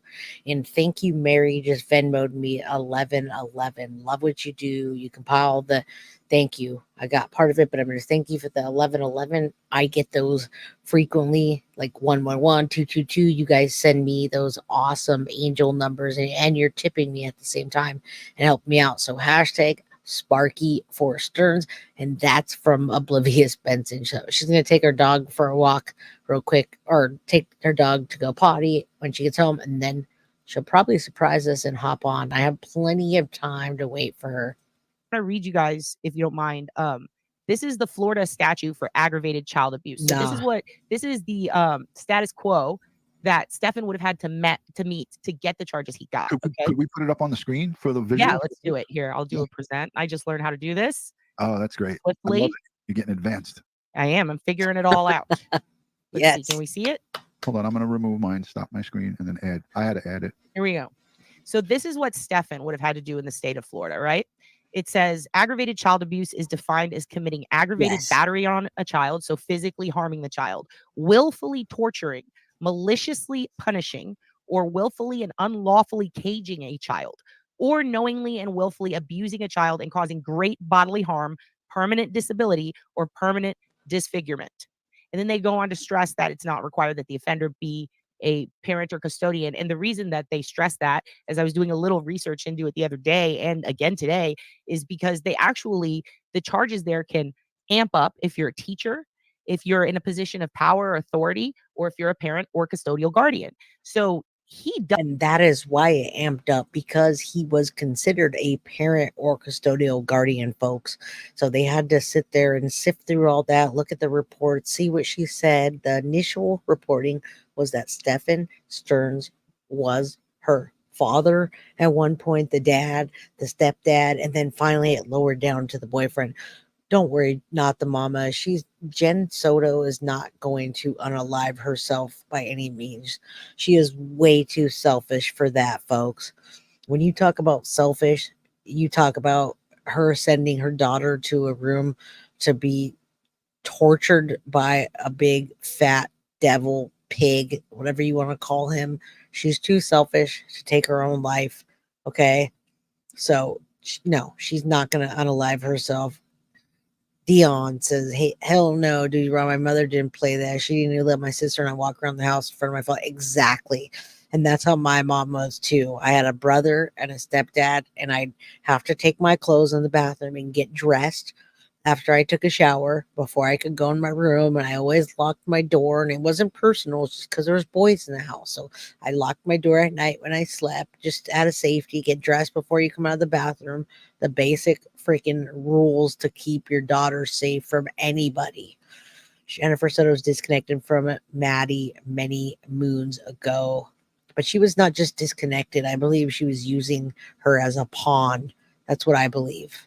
All alleged. All right, let's look at these, because she's actually showing us aggravated child abuse and Florida statute and the rules. So he was considered a stepdad because he was there for so long, and I'm sure he babysat her many times, but they kept it hidden because they weren't supposed to tell the mom, and they were hiding it from the family and so forth. Why they had a hotel? They had a hotel for longer than just that night, folks. There was a hotel key. So they were going to the hotel for some reason, and we'll find out now. Now that I know that they were putting her body or the body was being put in the trunk, now I think that the crime scene was not at Jenn's place, right? Are we breaking through something here? Double whammied on this. Yeah, because they mentioned in the docs that he was in a position of power and authority. Mm-hmm. They actually spelled it out. And that's why, because if they do that, then they can add this on. Now, Florida used to have, and I'd love to do some more research on this because it might have changed, but it actually might have gotten a little harsher. They used to have something similar to the Texas 3-strike law, where basically 3 times and it's automatic life in prison for specific charges. Things like DUIs here. If you get a DUI 3 times, you do risk spending your life in prison if it's a felony. So there's specific types of levels for these things. And with him, he's getting hit with the books. But what I was interested in is we were talking about Jenn. What can Jenn be charged with? Well, I wanted to. Yes, now we're going to talk about what Jenn can be charged with, because Oblivious will go off and tell you a whole bunch of stuff that your mind can't handle anymore. And then she'll tell you about what you asked her. So you get double the pleasure when you have a conversation with OB. To look at just basic child abuse and neglect first. Child abuse in Florida is, and I think that this is honestly one of the best descriptions for her. Or neglect. It's defined as a caregiver's failure or omission to provide a child with care, supervision, and services necessary to maintain a child's health and well-being, or a caregiver's failure to make a reasonable effort to protect a child from abuse, neglect, or exploitation by another person. So that takes it a further step, because exploitation can be taking of the pictures, any distribution of the pictures. It can be in addition to the litany of things he did. But I think that she, on the or, you just have to meet one of those standards. She fits all of them. I mean, am I? Okay, so you guys want to know, we're telling you, she fits all of them right now as we stand today. Wherever she's hiding at, whoever's family's house she's at, wherever she's at, we don't want to look for her. Let the cops take charge of her, and we're going to get into the next charge now after this. But so we've been talking about child neglect, folks. We've been talking about what, and I'm going to answer you real quick, Andrea, the hotel key, you missed that. It's in the evidence. There's a hotel key, and there's some footage of I guess it's grainy foot. I haven't seen it yet. Supposedly there's going to be footage from a hotel of possibly a body being put into a trunk. Am I right? Anybody in chat? Let me know. Mom has not been charged. We're talking about what she would be charged about right now. So listen up, because right now she has neglected her child. She handed her over. I'm not going to say things like she handed him over to the devil. Jennifer Soto handed Madeline Soto over to Stephan Sterns for years, and he assaulted her. We know how he essayed her, and then he took her life. That falls under Florida child neglect statute. It's defined as a caregiver's failure or omission to provide a child with care, supervision, and services necessary to maintain a child's health and well-being. A caregiver's failure to make a reasonable effort to protect a child from abuse, neglect, or exploitation by another person. If you think that Jennifer Soto, what she did falls under that, throw a 1, just put a bunch of 1s in there, because right now, as we stand, she did all that. And now we're going to talk about what it falls under, what the penalty for that is. So there's charge number 1 that we're waiting for.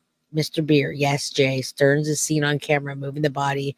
Jen is not there. It's at the Holiday Inn. Thank you, Mr. Beer. And it's hopefully in this video. Okay, so there's just a bunch of 1s. So right now they could just go over to her house, wherever she's at. They know where she is.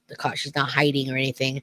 Everybody's saying literally everybody's just 1, 1, 1. I don't see anybody that's not saying 1.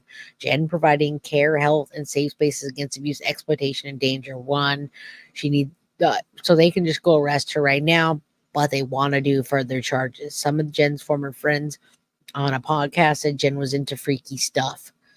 Grain of salt. Absolutely. Well, we heard that on our side as well. All right. So there's a bunch of people that right now say it was child neglect. Now let's see what the penalty is for that. Wrong? No, listen, I can't really see the writing. Can you make it a little bit bigger? Let me zoom scan here. Okay. All right. But now you just gotta, okay, cool. So under Florida statute 827.03 subdivision 2, subdivision D, child neglect, as you just read out, she definitely, I don't see why the state attorney could not look at this strongly, because based on what I have here, and I got to present, I don't know if this is going to knock you out, but if it does, we'll put it right back. It's fine. This statement, this guy's face just makes me want to puke. Ugh. This statement that we just kept playing goes back to this.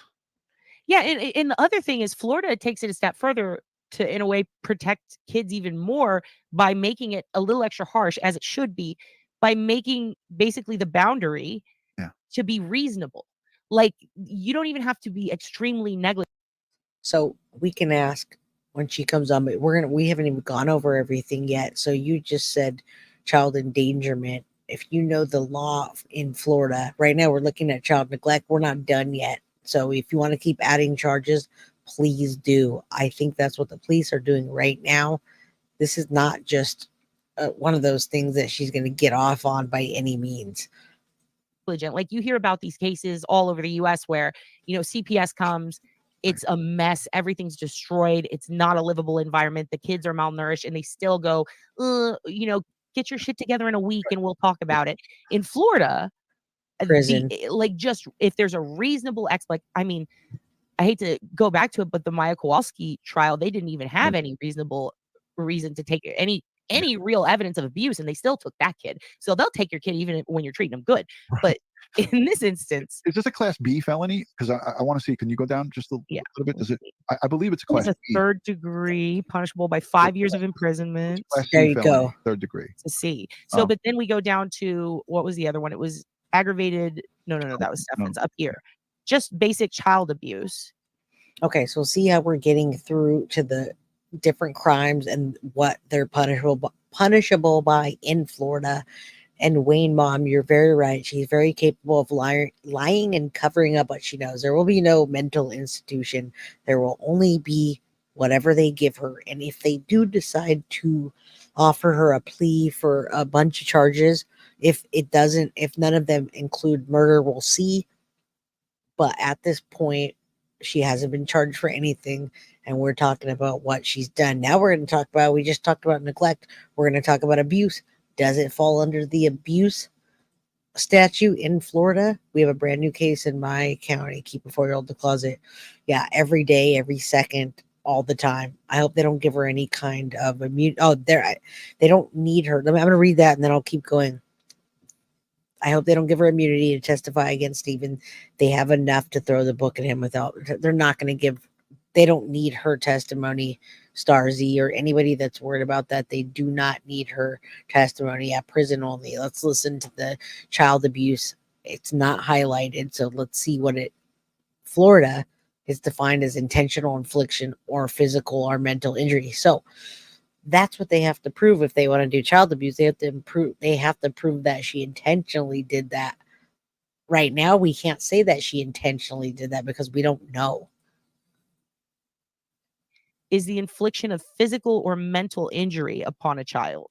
And I feel like putting her in a bedroom with your creepy pedo boyfriend because you have anxiety, not because she does, because you do, is causing her obvious mental anguish. And I do think it's odd that I just want to go back real quick. In all their interviews, I started trying to take notes and look at it from a behavioral element like you would a serial killer, because as far as I'm concerned, they're just as gross, if anything. He talks a lot about his pain. I know that like he's crying and she's rubbing his shoulders, but so does she. Like they both she mentions, I have anxiety. Right. My nerves go crazy. I'm losing sleep. And then Stephan says, I haven't eaten since yesterday. When he finds out that she's not really at the church. He's just been given this bombshell, which he should be, oh God, well then where is she? And well, you're right. But they have to prove intent. That's all I'm saying. There has to be like something in writing that proves that she intentionally did that. Even though she says that she could play dumb, the jury might not see. They might see the side of some people that are saying, oh, she didn't know, she was groomed too, she was abused, blah, blah, blah. They need to see intent that says, go ahead and take her to the room and don't forget the lube. Sorry to be so blunt with you guys, but they have to see intent. Even Christopher Greger didn't prove intent. That's why he didn't get the murder charge, okay? So if the intent is not in a text message, it's not on something that shows that she intended for him to do that, that won't stick by the jury of 12 people. It could, but it might not. And they don't want to do might nots. he says, I haven't eaten since yesterday. That was in that audio interview that when the female detective said, we're going to take your phone. And then he practically shit himself. That's such a classic thing too. There's a book called A Child Called It about a guy named Dave Peltzer. And it's one of the worst child abuse cases in the history of the United States. And he made a series of books. And he talked about how a lot of abusive parents, the worst ones, the ones that do the physical harm, the mental harm, and the emotional harm to the kids. Right. He openly talks about how they exhibit extreme narcissism, and their concern is always in themselves. Their way of telling you that they're worried about their child is to tell you about how they're doing medically. Yeah. Like, oh, I can't take a dump, or oh, I'm starving. Like, yeah, we saw it from both of them. And you just spelled it out here. Classic from these both. are all things she could easily be charged with. Physical and mental. And here's another thing. Okay. She could easily be, but we need to see what the pages have, the documents have. And when a police officer catches her saying something like Maddie in the past tense, then you can start stacking up the chips in favor that she was involved also in the cover up, or even potentially in the death of Maddie. So that's where intent comes in, folks. And that's where it stacks and stacks and stacks. I don't have those 900 documents. I wish I did so we could dig through them, but they're going to come out, and we will. And that's where we can fall under all of these. I'm pointing with my pen like you guys can see that. So stuck in the 90s. An intentional act that could reasonably be expected to result in physical or mental injury to a child. I was trying to think, what would the intentional act be? Oh, I don't know. Locking yourself in a room alone. Yeah. And forcing her with him. Telling them to go to her father's room in the loft, right? The second room in the loft. But look, okay, so it was Juan's, and it may have been the second floor. There wasn't a loft, it was the actual bottom floor. But they have to have something that says that go in there and lock the door and do that. It can't just be her stating that she said, "Oh, I'm anxious, go get out, go sleep somewhere else." It can't just be that, unfortunately. So hopefully this wave is about to hit. We just hit wave number 1 with the body cam, wave number 2 with this, and I'm hoping wave number 3 is about to hit really soon. I know they have a plan. So whatever you say a prayer, put good vibes out. Let's start looking. So far, we've got child neglect. We're looking at child abuse. Let's keep going. Look at what the next line says. Active encouragement of any person to come sleep in the bed with me and my daughter. Hold on. This is what Jen should be hearing very shortly. Bad boys, what you gonna do? What you gonna do when they come for you? Is that the Baha Men? What? Is that's the Baha Men, right? Who sings Bad Boys? Yeah, it's from Bad Boys. Yep. There's a really good comic who does a joke about all the different members of the Baha Men, and every time I hear that, I think about how many members the Baha Men had. It's a lot. Yeah, it is. I want to tell you also something crazy. I don't know if you saw this in an old video of mine, but I put it in another one recently, and people have been asking me about it in comments, and I've been giving the name of it. And I just want to tell you about this. If you haven't seen it, have you heard of Pervert Park? I did. Justice for Maddie. Not from you. It was from one of our guests that we had on through Ed Wallace had mentioned that. And this is totally different. So if you guys want to hear this, we can, or we keep going, but it does have to relate to everything going on, and how when you refer different cases that are similar, then you'll see what's happening. And Jen's not going to just walk away from this. Next under this is going to be child neglect. All right. So let's keep going. We have a while, and I still have more of a show planned. So yeah, that's the second time I'm hearing about it. Can you elaborate a little bit more? Here, I'll show it to you. I'll show you. I'll do another share screen. Do I need to put a disclaimer out for the folks that are in the chat? Oh no. It's a movie that was, I think it was on Netflix. It went to Cannes Film Festival. Yeah, she's got a lot of information. And thank you, Susie Faith, for the $2 super sticker. All right, I'm going to go past the Baha Men part because you guys can look up, but I do want to bring this up because Bree sent this to me the other day about the Louisiana SA offender law, and it's the castration law, and I didn't get a chance to bring it up, so I'm going to bring it up now with Oblivious Benson and Duty Ron. Do it. Aussie J, a channel member and a great friend, said we have a much smaller version of this in Vic, Australia. What do they do there? Yeah, so interesting. I'd like to hear about that. Let's go to the chat, because I love to get questions from the chat. For those of you just tuning in, Stephan Sterns is charged with capital murder. Breaking news as of today, around 4 o'clock East Coast time. We got on this. I had Gabby Petito's parents on with me because we were promoting the fundraiser on Friday, which I'll be at live streaming at their request. But I had them on, and then all of this was developing, and I knew I had to do a double header. So here I am back on tonight. Yeah, exactly. Let me go to some of these super chats. Susan King, thank you for the super chat. She says, little Madeline was a casualty of her mother's perverse attachment to Stephan Sterns. I agree. I agree. Lou G, thank you for being here. She says she pimped her. And that I agree with. I agree she handed her over so that he would come back. I believe the many times that Stephan Sterns left, she would reel him back in. She knew what he wanted, and she knew that it was Maddie. Every single picture, every single post that you see, we can sit there for hours and go through the posts and pictures, and it's Maddie that he was focused on, not Jen.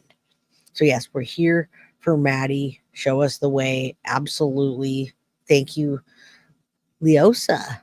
Love your stay, Jay. Leosa, that's a nice picture. Thank you for the $1.99 super sticker, and I hope our super chat. All right, let's listen more. We have a lot more, and I showed you guys the docket earlier. I can't write that down, but if someone wants to put it in there, they can. Yeah, she brought him back with Maddie. Everything was focused at Maddie, and there's no other way that you could see it. There's no other way you could see it. If we go back and look through all of his social media, it's all about Maddie all the time. All the pictures were all about Maddie. I couldn't find a picture of Stephan and Jenn like hugging. If I found a picture of the three of them, but I can't find them, nor do I hear about their life in the bedroom without Maddie. Her child Thank out, you, basically. Patricia. Yeah. Fucking disgusting. And remember, they were supposed to be broken up. And even despite them breaking up, he brought her. Yeah. And I don't know if it was confirmed by authorities, his story, because he's so full of shit. He really said is. that I was taking care of my parents. They're deaf and the dogs are annoying. And you know how They're deaf people fine. are. You know, deaf people are, they're annoying. Like, really, you scumbag. Right. And he said he came back because he was absent from Maddie and Jennifer's life since December, I think he said, right? So he was away from December and he comes back in February on the 26th to show up and get her back into her night routines. And what's interesting is all his coworkers at Disney who remembered why he left said that he would complain a lot about his parents and was like, I have to leave. I need to get out of this job. I have to go take. Oh no, he needed to get back to Maddie, and I agree. Ron is correct. When he came back, that was his number one goal, was to get that nighttime routine with Maddie, and especially on her 13th birthday. When I read the charges now, something went wrong. It seems like he was in the act of doing something to Maddie, and that's when it went wrong. And that's how, so either, well, he's been charged so far, so I'm going to say him. If you read what they charged him with again, something went wrong during the act of. It says the capital felony was committed while the defendant was engaged in the commission of or an attempt to commit aggravated child abuse. So does that make sense to you when I say he was in the middle of essaying her and that happened due to him doing one thing that happened? It wasn't like it was just premeditated. We need to take her out now. He was in the middle of one act and then another act happened. And that's how I read that. Yeah, it could be covered her mouth. It could be that she was over medicated, because I know he medicated her, because otherwise she'd have been in lots of pain and many other things. Take care of my parents. So it sounds like in his brain, by saying that helped him justify to everyone else, I'm going to go be a lazy piece of shit. Right. And it's for me. I have to go and take care of my parents, and it was driving me crazy. I think those are the words he used. I had to get away because it was driving me crazy. You know, being around a bunch of old grumpy people. Well, these are the people who are probably supporting you and giving you a roof over your head, you bum. And paying off your old roommate so that you don't get charged with CSAM multiple times over. Robbie, thank you for being a member for over 8 months. CBC, thank you for becoming a YouTube member. Oh, there Prize you go. Pieces, Puzzle Pieces, thank you for the $10 super chat. The only man that can stay in my daughter's bed while they fall asleep is her daddy. The woman needs to be charged as well. Thank you, Duty Ron, for covering this case with respect and love. All right, wait. The woman. I got to say this. Say it. There's a case that I'm going to be highlighting that directly will, here, Puzzle Pieces. I don't doubt that your husband is trustworthy. That's your daughter. That's the father of your child. All right. And Puzzle Piece, yeah, when you say about daddy and daughter and that, there's a fine line between that, and that is not daddy and daughter. I'll repeat the docket number for you. Let me see if I can just copy and paste it into chat. You want the case number, and I'm going to put the case number in chat because repeating it isn't going to help you. So let me help you. It's 49204 CF00101293. That's not going to help you, FC, but I just dropped it into chat right now. So take a look below and let's keep going. But I have a young female. I think she's 27 years old. I'm not going to put her name out there. She's going to be coming on with me on Wednesday.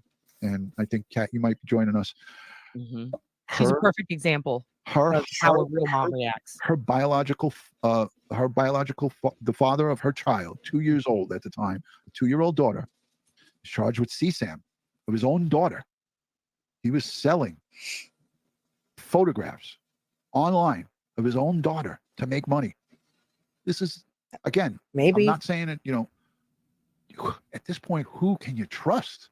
I mean, this guy you're talking about, he was. Stephan and Jenn, people suspect. I suspect Stephan could have potentially. I don't even know if he did. I think that he might be too selfish, or maybe he did. Jenn, I just see. I've called her it the other day. She's a potato on the internet. She doesn't have. I don't think she has this. I think she was actually neglecting her child to the point where she willfully ignored what was going on. It wasn't like she saw it and ignored. She's like, I don't want to know. Yeah. I think this woman you're about to have on is a situation where she. Okay, so I'm going to say over oblivious. She not only did she not want to know, and you're right about that, but in addition to her not wanting to know, she did know, and she used Maddie as bait. So she used her as bait, didn't want to know, blocked it out. I agree with all of the different drugs and the things that she took. That's why panic attacks built up in her, and then she would check herself in every so often. To mental hospitals. Yes, come home. Are we still on, folks? Yes. Are you still streaming? Because I might be able to pop on there. Yes, please. Yes, we're still streaming and we're talking about you, so come on. Okay. Oblivious, we're going to be able to see her in person. Jado be my two faves. So we're playing her, and hopefully she'll be on here any minute. She's shortly about to get home. Let's listen. This is how a real mom reacts, and an example of how. Thank you, Valerie. Careful. Right. She's a prime example of a mom who was taken completely by surprise. And I'm sure that any moms out there that have daughters, I mean, her daughter was 2 years old. She went to work. This is her story. She went to work and came back she got a phone call from an FBI agent. Come back to the house. We need to talk to you. And what the husband do? He took off. He ran. Okay, so that's a surprise, Mom. I heard this earlier, and you're right. And I wonder why he chose to do this at a hotel, because they were full of roommates at this point, and he wasn't supposed to be at the house. I don't know why he chose to, or if he just wanted his privacy with her. And he went to give her bedtime routine. Remember, she just got back from her birthday party, so now the story is starting to come out. He had complete and utter access to Maddie, and it was her birthday. He wanted to give her birthday present. As sick as that sounds, folks, he wanted complete and utter control and nobody around to do whatever he wanted. That makes more sense than any other thing that I can imagine happening, because there were so many people in that house that night. And when they went to go look for her, Jenn did have roommates. If Jenn had roommates, Stephan Sterns was abusing Maddie in the hotel. Exactly. He would go back and forth and take her back and forth. She had a house full of people there, folks, and it is disgusting. I hate to even say it. I'm thinking he might have got Madeline. I don't know, because they would have already charged him with a double. No, that already came back. That that boat has been missed. He did it at the house, not the hotel. There's a possibility of that. Well, we're going to find out. All right, let's keep going. Hopefully OB comes on in a minute. He literally physically ran away out the door from his family and the cops. Left his 2-year-old inside. I don't want to give up too much of it, because I want her to come on, Jordan, to tell her story. But this super chat right here says it all. And Puzzle Pieces, thank you for it. No way, that we're tying you and your husband into any of this. Again, right? You just in this day and age, and again, this is a young couple in their 20s, but she thought never in a million years that she would have to deal with this. And now she's just trying to pick up the pieces. She can't even leave her daughter alone and go to work and make money because the daughter is traumatized. So, and she's traumatized, and she doesn't trust anybody with her. I don't blame her. So it's just. And we see pictures though of you can't. And you should just make it a rule of thumb, folks. When you hear these kind of things, just make it a rule of thumb. All right, let's talk about Jennifer Soto's lies. All right, Jennifer Soto's lies. That's what we're going to talk about, because I want to be on the Jennifer Soto hashtag arrest Jennifer Soto. I want the next wave to hit, and that next wave to be Jennifer Soto. I don't care what charges they stick on her right now. What matters is that she's not out there free, getting away with this, and that we have both of them locked up, so that there's no possible chance that she does take her own life or flee. She's not in Puerto Rico, and Puerto Rico is part of the United States. You don't need a passport anyway, so they could just bring her right back. But that's not where she is. That's where Grandpa is, and that's where he left when Stephan Sterns started with the pictures that we know of. Jenn Soto stated while they were together, they would either all sleep in the same bed, or Maddie would sleep with her when Stephan was not there. All right. bunch of red flags in that statement. Thank you for the $5. I'd love to hear from Grandma. I heard Jenn was actually unemployed and not at work. She was starting a new job that was just bare minimum amount of hours so that she could keep her disability benefits and not lose them. So she was literally working like 8 to 10 hours a week around. By the way, and by the way, that came from my channel from so thank you, OB, for that. And I did see you, Kat, tagging me in your channel like 2 nights ago, and you did a live guilty of crime. So I appreciate you. The roommate said that she worked as little as possible at Disney under the table so she could keep her Social Security benefits. So that thing that we saw on the news where I'm a working mother, I'm so tired, I needed Stephan to take her because I needed my sleep and my rest. No, she was milking the system, folks. So that was just a story that they came up with, because I don't think that this happened particularly that night and it was planned in that way, because everything was so sloppy, and you all see how sloppy it was. Thank you, Valerie Veramonte. I appreciate that. Oblivious should be on here shortly, and then we can get the real OB in live time. Training. Yeah. Training. And, you know, but this, again, law enforcement has not confirmed this, and we will hear if she in fact gets charged at trial about that. Exactly. But if it's just Stephan Sterns that's going to face the music, I don't think we'll hear much about Jennifer Soto's work. But then again, they might want to clarify that she wasn't there. Well, when Disney separated themselves from both of them, that's when everyone went balls out, and her old coworkers came up and were like, "Oh, no." And what kills me is she's allegedly working so little, and the day she picks to do her training shift is Maddie's birthday celebration. Yeah, it's bullshit. It wasn't. I think she definitely had disdain for Maddie, because Maddie was taking all of the attention from Stephan. She wanted that attention, and she used Maddie to get the attention. And then she used a bunch of drugs to medicate herself so she didn't have to think about it, allegedly. Millie, my take on Maddie ended up with Stephan after the party. Well, he told lies all the time, but the one lie he didn't tell is that he was waiting for her at Jennifer Soto's apartment when she was dropped off. He definitely did not pick her up from the birthday party. Grandma wasn't having that. We would have already heard that. It's going to come out, and I could be wrong, but whoever dropped her off, whatever family member dropped her off at the condo, he was waiting for her to give her her nightly routine. That's how. He wasn't allowed at the party, nor did he pick. That's the only lie that he didn't tell, is that he was at the apartment waiting for her bedtime routine between 8:30 and 9 o'clock. It was closer to 8:30, and I know that because the person that we spoke to said it was still light outside. It was about to get dark when the party was wrapping up, and that's when she went home. So there are people that are talking, there are people on the witness list, and there are people that you're going to hear about the party and what happened, who was there, who wasn't there, who dropped her off, and where Stephan actually was, because they have the cameras to prove that he was lying in wait for Maddie to get home. Where was Jennifer Soto? Disney job that she worked at closed around 10 o'clock. So the latest she would have been, if she was just cleaning up, would have been 10, 11. The very latest would have been 11 o'clock. And at 11:49, Stephan Sterns was telegramming pictures. And who knows what the timestamps were with the pictures of Maddie that night. So that's my take on it. Let's keep going. You have the whole week. You're only working literally like one shift, and you're mooching off disability. Right. You couldn't have picked another day. I pointed that out early on, and I got attacked. People came at me like, some mothers don't have the option to take days off, and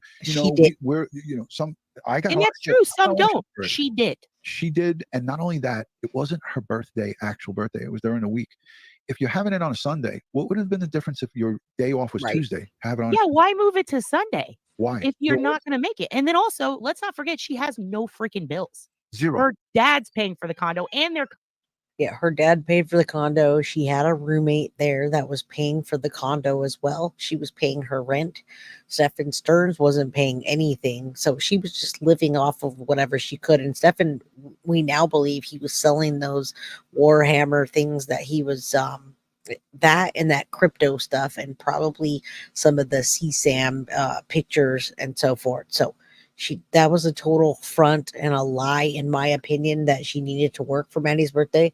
I think she had beef with the mom, and the mom wasn't the mom didn't really want Jenn there because she was disgusted with her. To be honest, I think that was one of the reasons why she wasn't there. Was they were trying to have a birthday party for her, because what I hear, folks, is that they had a little birthday party for her on her actual birthday, which was during the week, and then the grandma had a separate party for her because she did not want Stephan Sterns there, and she was disgusted with Jennifer Soto, and Jenn, all she wanted was Stephan Sterns. They said there's not a missing video. I'm not sure what you mean, but I still haven't seen that video you're talking about, but I haven't watched this whole thing. Collecting rent from a rogue roommate, and then he's mooching off his parents and her. The And look at all the deaf annoying parents with the dogs. he was buying. Oh my God. I think I showed you. He was buying these figures from Japan. He was getting his currency transferred into Japanese currency. And I was looking up the shipping from Kissimmee to the parts of Japan where he was ordering Tamagotchis. You can even see the address up close on one. Oh my God. The shipping alone, even if you're using DH, like $150 to $200, almost equal or more value than what he's purchasing. Crazy. Where's he getting this money? Yeah, I mean, this is all stuff the investigators are going to have to look at and take a peek at. And again, seeing if he was trading any of photos and or videos. Jersey Devil picked up on the 7 words you can't say on television George Carlin reference that I belted that out so fast that I hope nobody really caught it. Listen, the joke that made me start doing stand-up comedy was a Carlin joke. He said, it totally relates to this. He said, I would get in trouble for cussing a lot when I was little. Right. And so my parents would say, if you keep doing that, we're going to wash your mouth out with soap. And I'd look right. Wash your mouth. That was a lot of people don't like cussing here, but Duty Ron's content is way too good. You could ignore the cussing. And yeah, the grandma was disgusted. You could see it on her face. She distanced herself in the body cam. And I do believe that she didn't even want Jenn there at the party. I believe the party was separate. They had, like I said, they had a little birthday party the night of her birthday at Jenn's house with just them. And then they had a separate birthday party at grandma's house. And Stephan wasn't invited. So Jenn wasn't invited. And they did that whole, oh, I have to work anyway deal. They don't have video of him putting her in the car on a holiday in a parking garage. Yeah, I don't know where that came from. I haven't seen it. And I feel like everybody would have blew up my email. There was a guy arrested in town where they found Maddie days after she went missing for the season. There was a guy. Huh. You guys are having some other chat. All right. And Adam and say, I'll blow bubbles out my. Let's talk about, wow, Stephan trying to pimp himself out through Craigslist. Receptionist type stuff. But I've shown some of his listings. I'll show them on yours, Duty Round, next time we do something about this. But or I'll send it to you. You can show people. It's his listings for the units that he was trying to rent down. Basically, apartment locators. Back then, like even a couple of years ago, pre-pandemic, like 2 to 3 years ago, the amount you get paid changes dramatically. My heart does go out to all of the families that had nothing to do with this, that were affected by the loss of Maddie. And then now they're losing, even though Jenn is a scum of the earth, they're losing her. The whole family is going to be broken and torn by this, because the people that are supporting Jenn and the people that aren't, I highly doubt that they're all coming together, folks. So my heart goes out to the whole family. It doesn't matter if it's the Wallace side or the Soto side. Is there any footage of Jenn's reaction when they showed her the essay? I wish there were. We haven't seen that yet, but we will soon. I'll see where. Let me press play and see where Cat is. But I was looking up the send escort rates, which is send someone to a property or escort them and tour it with them. Right. He could make 50 to 70% or 100% to 200%, depending on the market, on whatever unit he got rented out. So basically, you show someone a place, or you just email them and say, go there and put my name on this referral, and you get the first month's rent. Wow. So imagine a $2,200 unit. Well, guess and what? let's say he's only getting half. He's not going to be doing much of that anymore, because in the state of Florida, he is now being charged with capital murder. I remember I was telling you, what if I think I told you this, I really am concerned that he's put cameras in his old apartment. He's put cameras inside to watch his roommate's girlfriend in the bathroom. To think that he was a realtor who could access lock boxes scares the crap out of me. Yeah, he's a frightening individual. And, people like this that were showing up on the screen, this is the face of evil. This guy's a demon. I wouldn't put anything past this guy. because you don't just you don't just have bouts of where you're doing this and then you stop doing it. These guys, like Rex Heuermann, just continue to do and to hone their craft. And they escalate. Yeah, they escalate. That's what I'm saying. They hone their craft. They get. I would definitely have to speculate on this, Marilyn, but Yolanda's stance, I don't know about supportive as far as like, oh, you're a good girl for doing that. I think she's very upset, but they're all definitely not talking. They're all staying quiet and they all want her to get the least amount of time. I'm sure if you look at Yolanda, she's one of those people that doesn't want her family to look bad and she doesn't want to look bad. So yeah, well, we can say that. We can say the soulless Sotos. I think it's more about looking bad than anything else. And that's another reason why she did not want Stephan at that party with the family members. That creepy guy pining after Madeline. It was very, very obvious. And they all failed her. They really, truly did. Every person failed her. I don't know who we're going to hear from. If we're going to hear from teachers or anything like we did with Corey Michelo. But nobody told anything. And it happened for so many years. Get more and more sophisticated as they go on with their time. And as I will say, I think he's in the collection mode. I don't think he's distributed yet, or maybe he was starting to. Maybe that's what his Telegram visits were about, or he was purging his data to try to hide it on a hard drive so he could still have it later because he was that sure of his idiot self. But there's an escalation in his online activity.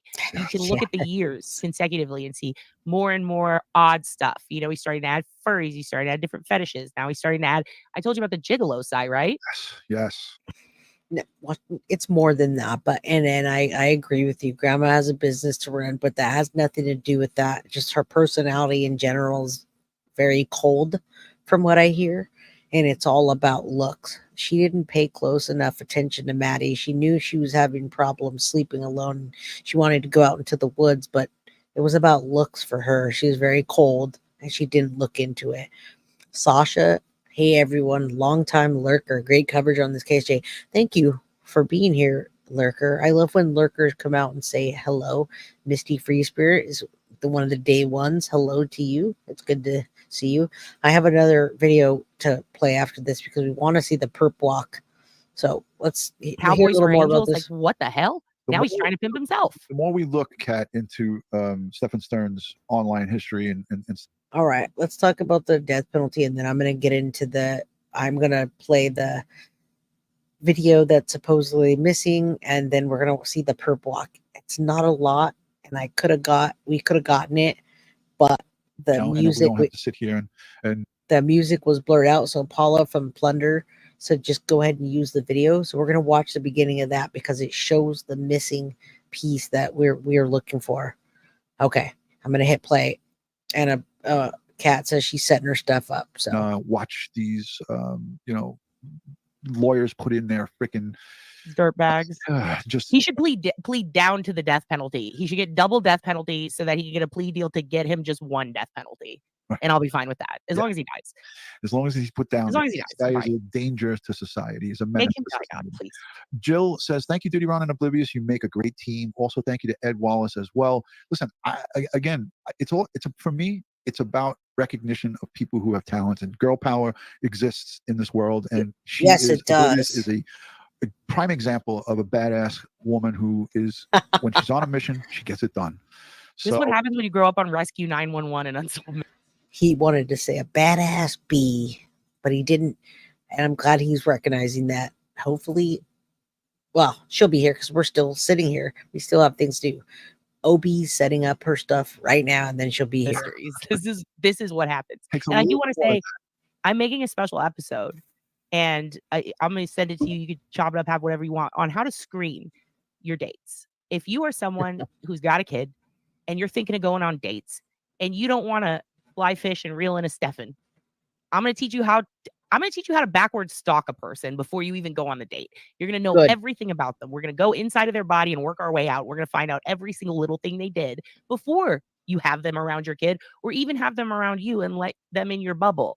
Because I understand that not all of these things can be prevented. All right, we're going to let's hear the closing because she's going to come on. So All we right, can listen to ladies her. and gentlemen, thank you so much for joining. All right, we're going to pull that down. We're going to start our next one so we can get into some of it, because I do want to watch the perp walk. That was, I believe, the missing piece. It doesn't matter. It's footage, and it's the one that we didn't see. Let's pay attention close, and then hopefully cat pops on. All right, let's put this up. Thank you to Paula from Plunder. Oh, no. So go on in the car? Yeah. Or just right forward. What facility are we going to? Which guy? Jim. That's not too far. Sorry, I'm John with John Young. Okay, I believe this is the missing piece. So this is what we were waiting for with Paula, and what does she call it? Let me look at it again.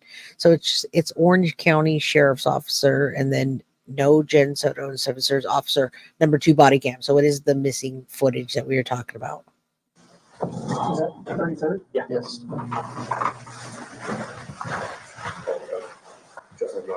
All right.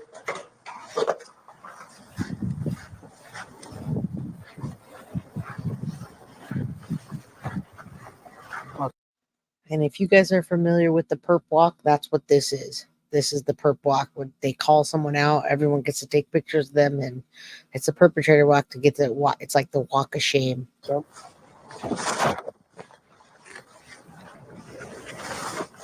what's up? All right.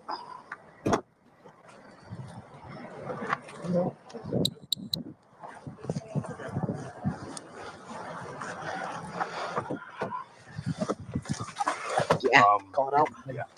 It's out of county 10.7. Right now. County 3303. One white male secure. I was going to say the wrong call sign and then you didn't even. Oh, well, dude. My bad. All right, so you got that. So county 3302. Wait. White male 1015 for out of county 1027. County 3302. One white male 1051 to PRC with an out of county warrant. White male 1015. On board. It's okay. They got it. They know what I mean. So starting is. Thank you. 17.5. 7.3. Thank you, Deception Detective. We all love him. Don't forget to go subscribe, like all of his videos. I like all of his videos. And he says, Jay, there's a surprise for you in my latest Jenn Soto video. Thank you. I was all over that, and I've already got it scheduled. Thank you so much, DD. We all love you. I always fangirl over you. So thank you. Appreciate it. And I hope everybody on this channel, which is not even close to DD's channel, I hope you guys all are subscribed to him, because if you haven't or you're not, then you should be. Yeah, show some love for DD. His great coverage.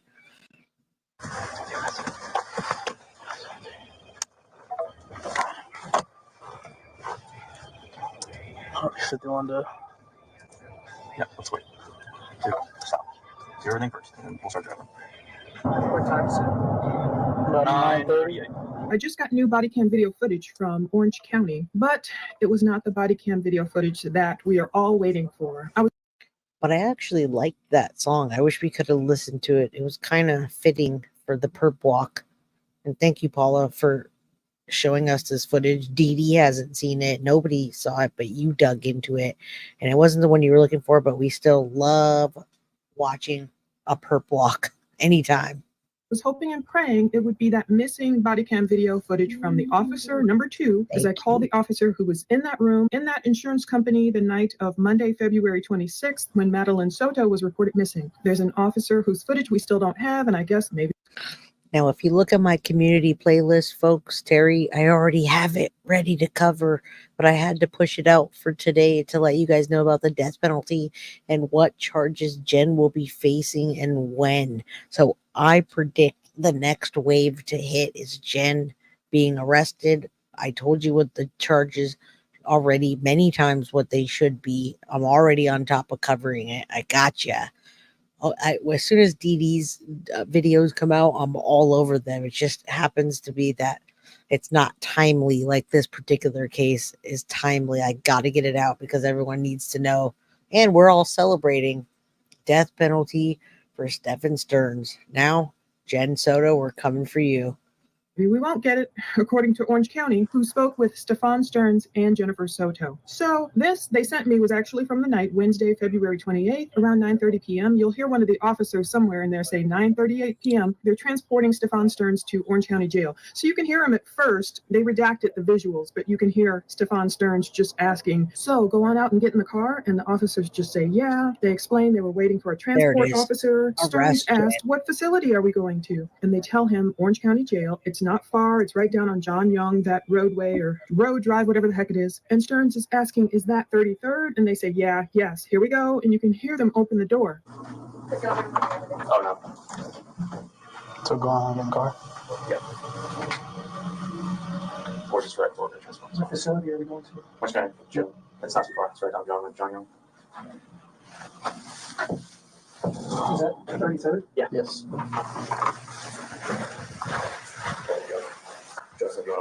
All right.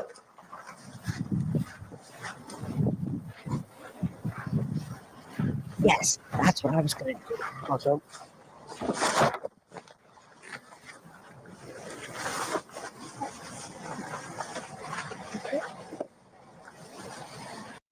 Thank you, Carly. You reminded me. Carly just gifted a membership. I hope one of you that needs a membership gets it. I'm going to try and pop over there and gift some memberships right now. Thank you, Carly. I appreciate that. It reminded me. And Mr. Beer, that's okay, Andrea. All opinions are welcome here. You probably thought you were going to get attacked, but not over here. We don't attack people for their opinions, and it's okay to have opinions.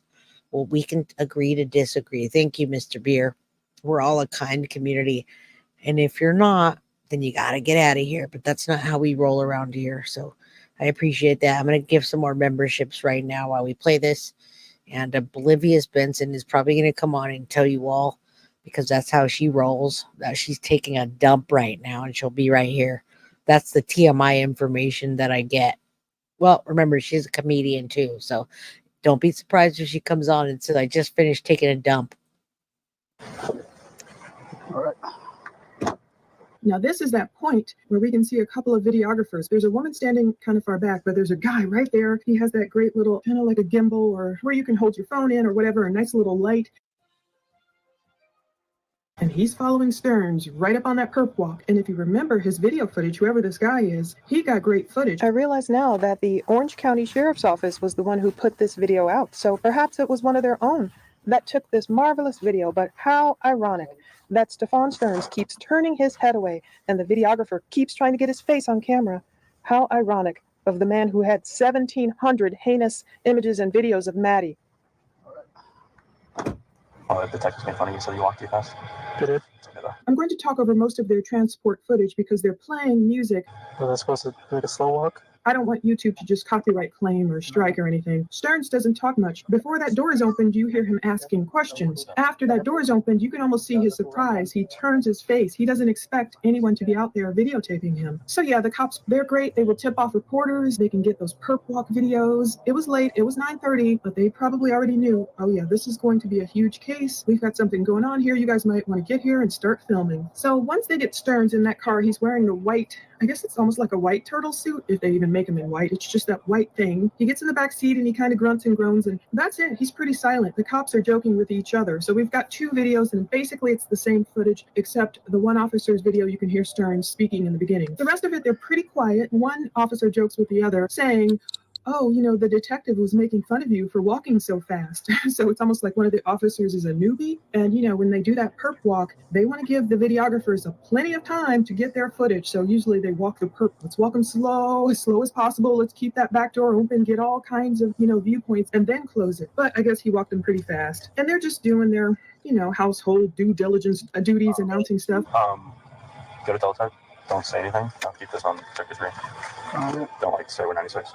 And then I'll type in this deal for you in a second, so we can get that ball rolling.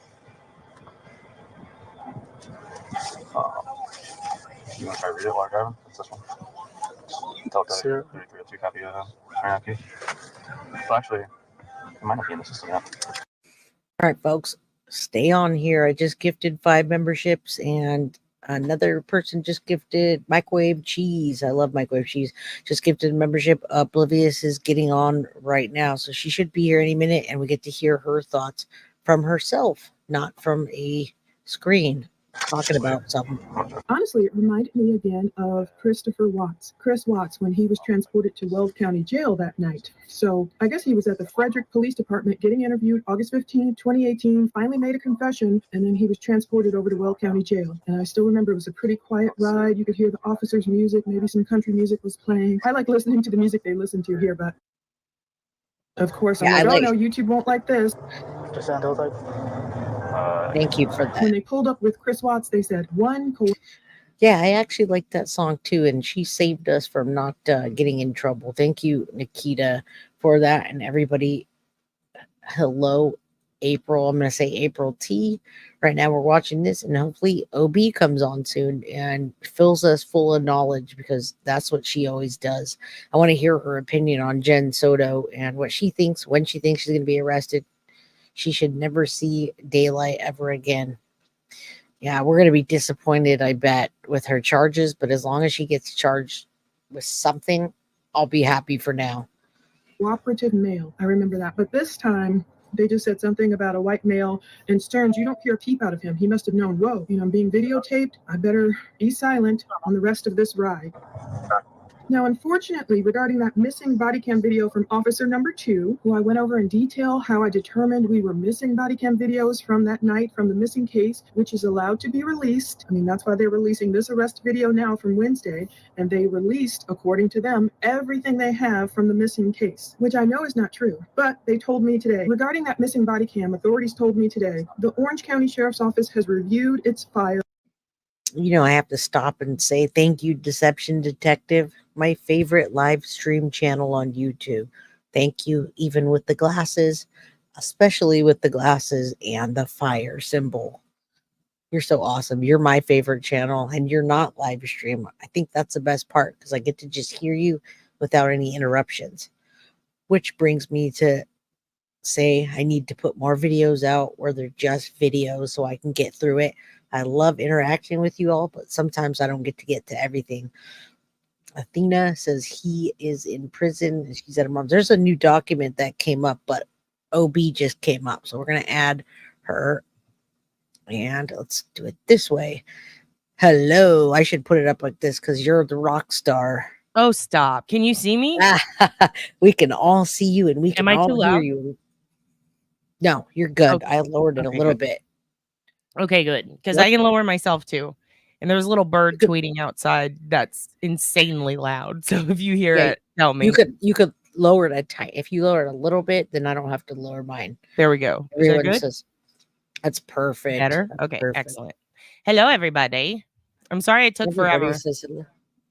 That's Yeah. okay. What were you doing? You want to tell everyone what you're doing?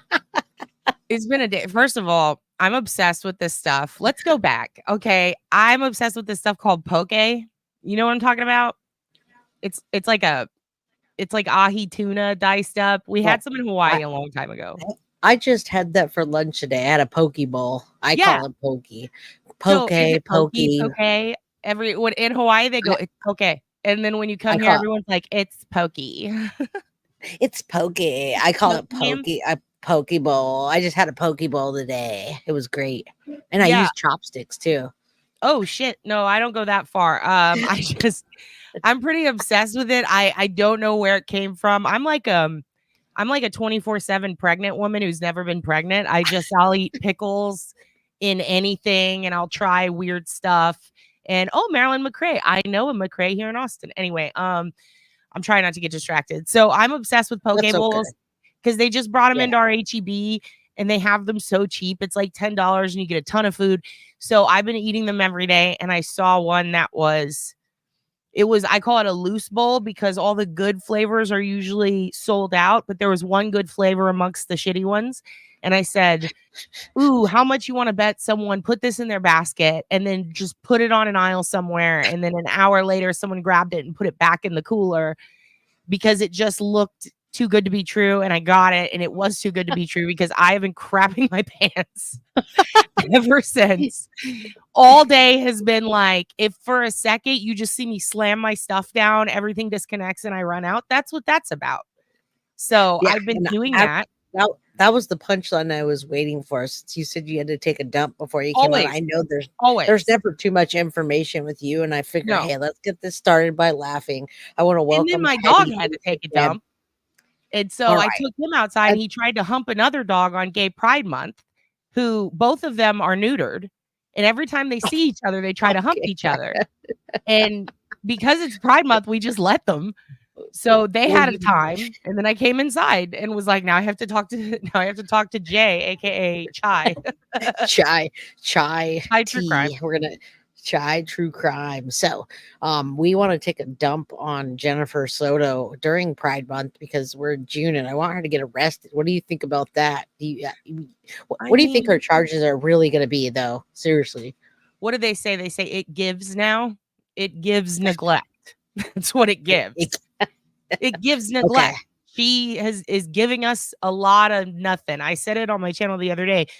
Online, she's a potato. She exists to exist.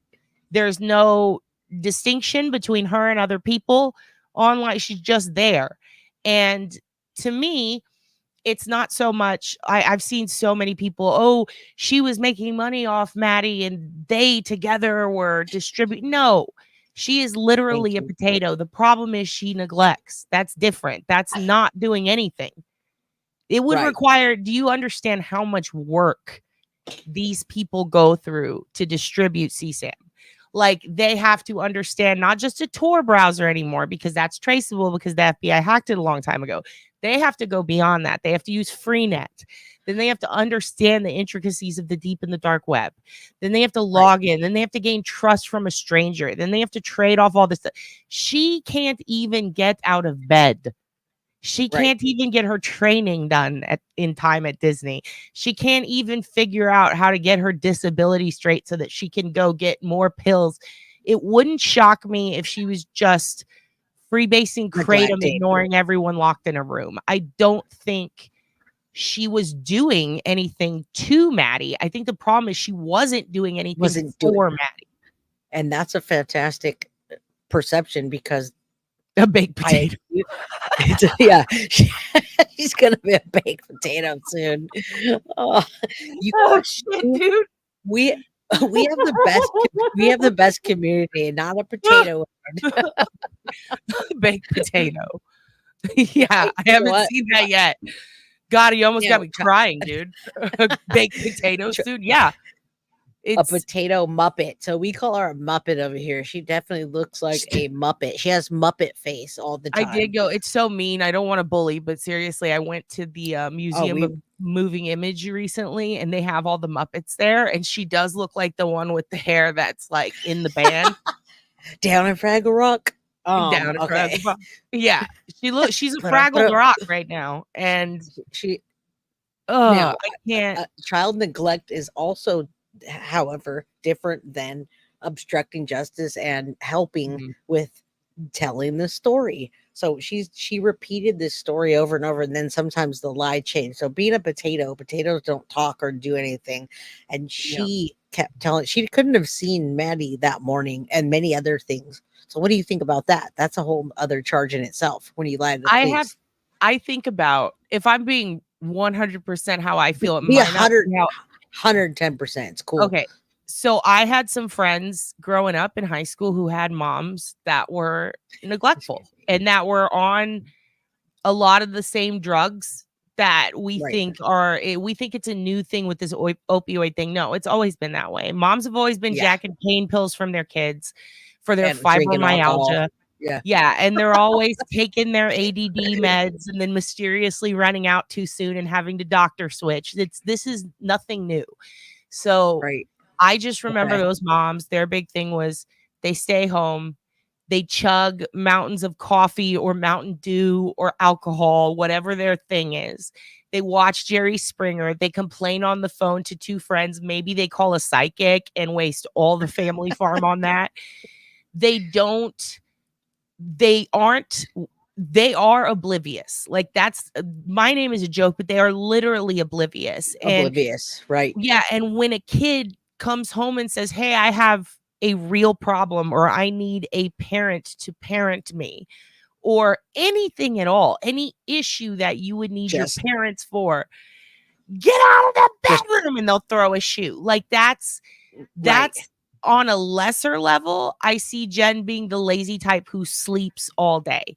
You knock on the door, she's not going to answer. It's like that Eminem song, "Cleaning Out My Closet." And then once in a while, she's going to come out. She's probably going to dose the kid too to make them sleep because she has anxiety. Like absolutely. I can see stuff That like I that. agree with. Here's the other thing though. I think that think about it this way. When someone is drugged, whether it was done to them or whether they're doing it to themselves, everything's foggy. And typically the thing that I remember most about these parents of my friends is they'd wake up and they'd go, "What time is it? What time is it? What day is it? What happened?" And then if somebody would call them and be like, "What have you been doing today?" They're just repeating what other people are telling them because they don't want to admit, "I was sleeping all day. I wasn't there." I Does knew that you make were sense? getting to a point. No, Yeah. 110% makes sense, because that was my question, was why repeat the story? And that makes sense why she Think about repeated it, the story. the first time she repeats it, it's now in her head. Yeah, She now has to keep repeating it. She has to, because she was knocked out sleeping on whatever she was taking, and she had already said to Maddie, whatever, or her and Stephan were normal, typical night, came up from the birthday party. That does make sense. And how That ironic makes is a lot it of sense. that in order to cover up, I think, the neglect, the sleep, the lack of knowledge, the unawaresies nature of her, in order to cover that up, she's going with what Stephan said because she trusts him. Now, why she trusts him, that's what's nuts to me. But you have to remember, they've been dating. She's getting something from him for years at that point. And free babysitter. Free It's an adult. babysitter. He takes her to get her drugs and doesn't judge her. The roommate does too. They're both getting the roommate to pay them rent on a mortgage that they don't have. It's her dad. It's her dad's, when people are like, "How are they making money?" Well, I mean, my God, she has no responsibilities. She doesn't have to pay rent. She's mooching off the government. She's got Stephan and his little toys that he's probably selling online, which those little Warhammer figures, I was looking them up, $70 to $80 a figure. He's got 100 of them. He's also got his parents' money. He's also doing apartment locating, which really isn't too much, but like 1 month's rent to keep even half of that from leasing out an apartment. Like, the way I'm looking at it is, I think that she woke up that day and everything was fine. You know what I mean? And then she's like, according to "Stephan, whatever. Stephan, what did you take Maddie to school?" Because she woke up long enough to call him, "Can you take her? I'm still, I can't drive right now." He goes, she passes back out. She wakes up. He's back home. He went to his game store. He did all his stuff. She's not missing yet. So she gets up. She climbs out of the kitchen like a golem. She's like, "What happened today? What did you take Maddie to school?" "Yes, I did." And then he probably made up some bullshit that made her believe him. Something like, "Man, we got to teach that girl because she's embarrassed of our car, but she doesn't realize what it's like to not have a car." Because remember, that was one of the first things he did, was he made Maddie seem selfish. "She's a teenager. She's embarrassed of my car. I bet you $1 million. I would bet my life on it that he walked in and he made up a scenario where she's embarrassed of the car. She's just being a teen, blah, blah, blah, blah, blah." So in Jenn's head, she's like, "Oh, they had a little argument." Or, "Oh," she might even be like, "Oh, I'm going to talk to her when she gets home about this." Something like that. It's the few times that they makes assert. sense. Yeah. He wants to assert a parental dominance and she's not there to argue with him about it. Maddie's at school. So then the whole day goes, he can tell any story he wants. He can say, "And another thing, I wanted to take her to McDonald's," and her selfish ass didn't want to go to McDonald's. Like, and she's not even grateful. Look, she's a teenager now, and look at how grateful she is, right? And then, you know what, Jenn, I'm gonna go clean the kitchen. You know what, honey, you get your sleep. Something like that. I can see him mentally manipulating, playing good guy, and then all of a sudden, "Where's Maddie?" And here's the thing, in that time, what could he have done? He probably cleaned the house, which could get rid of evidence. And it also puts him in Jenn's favor.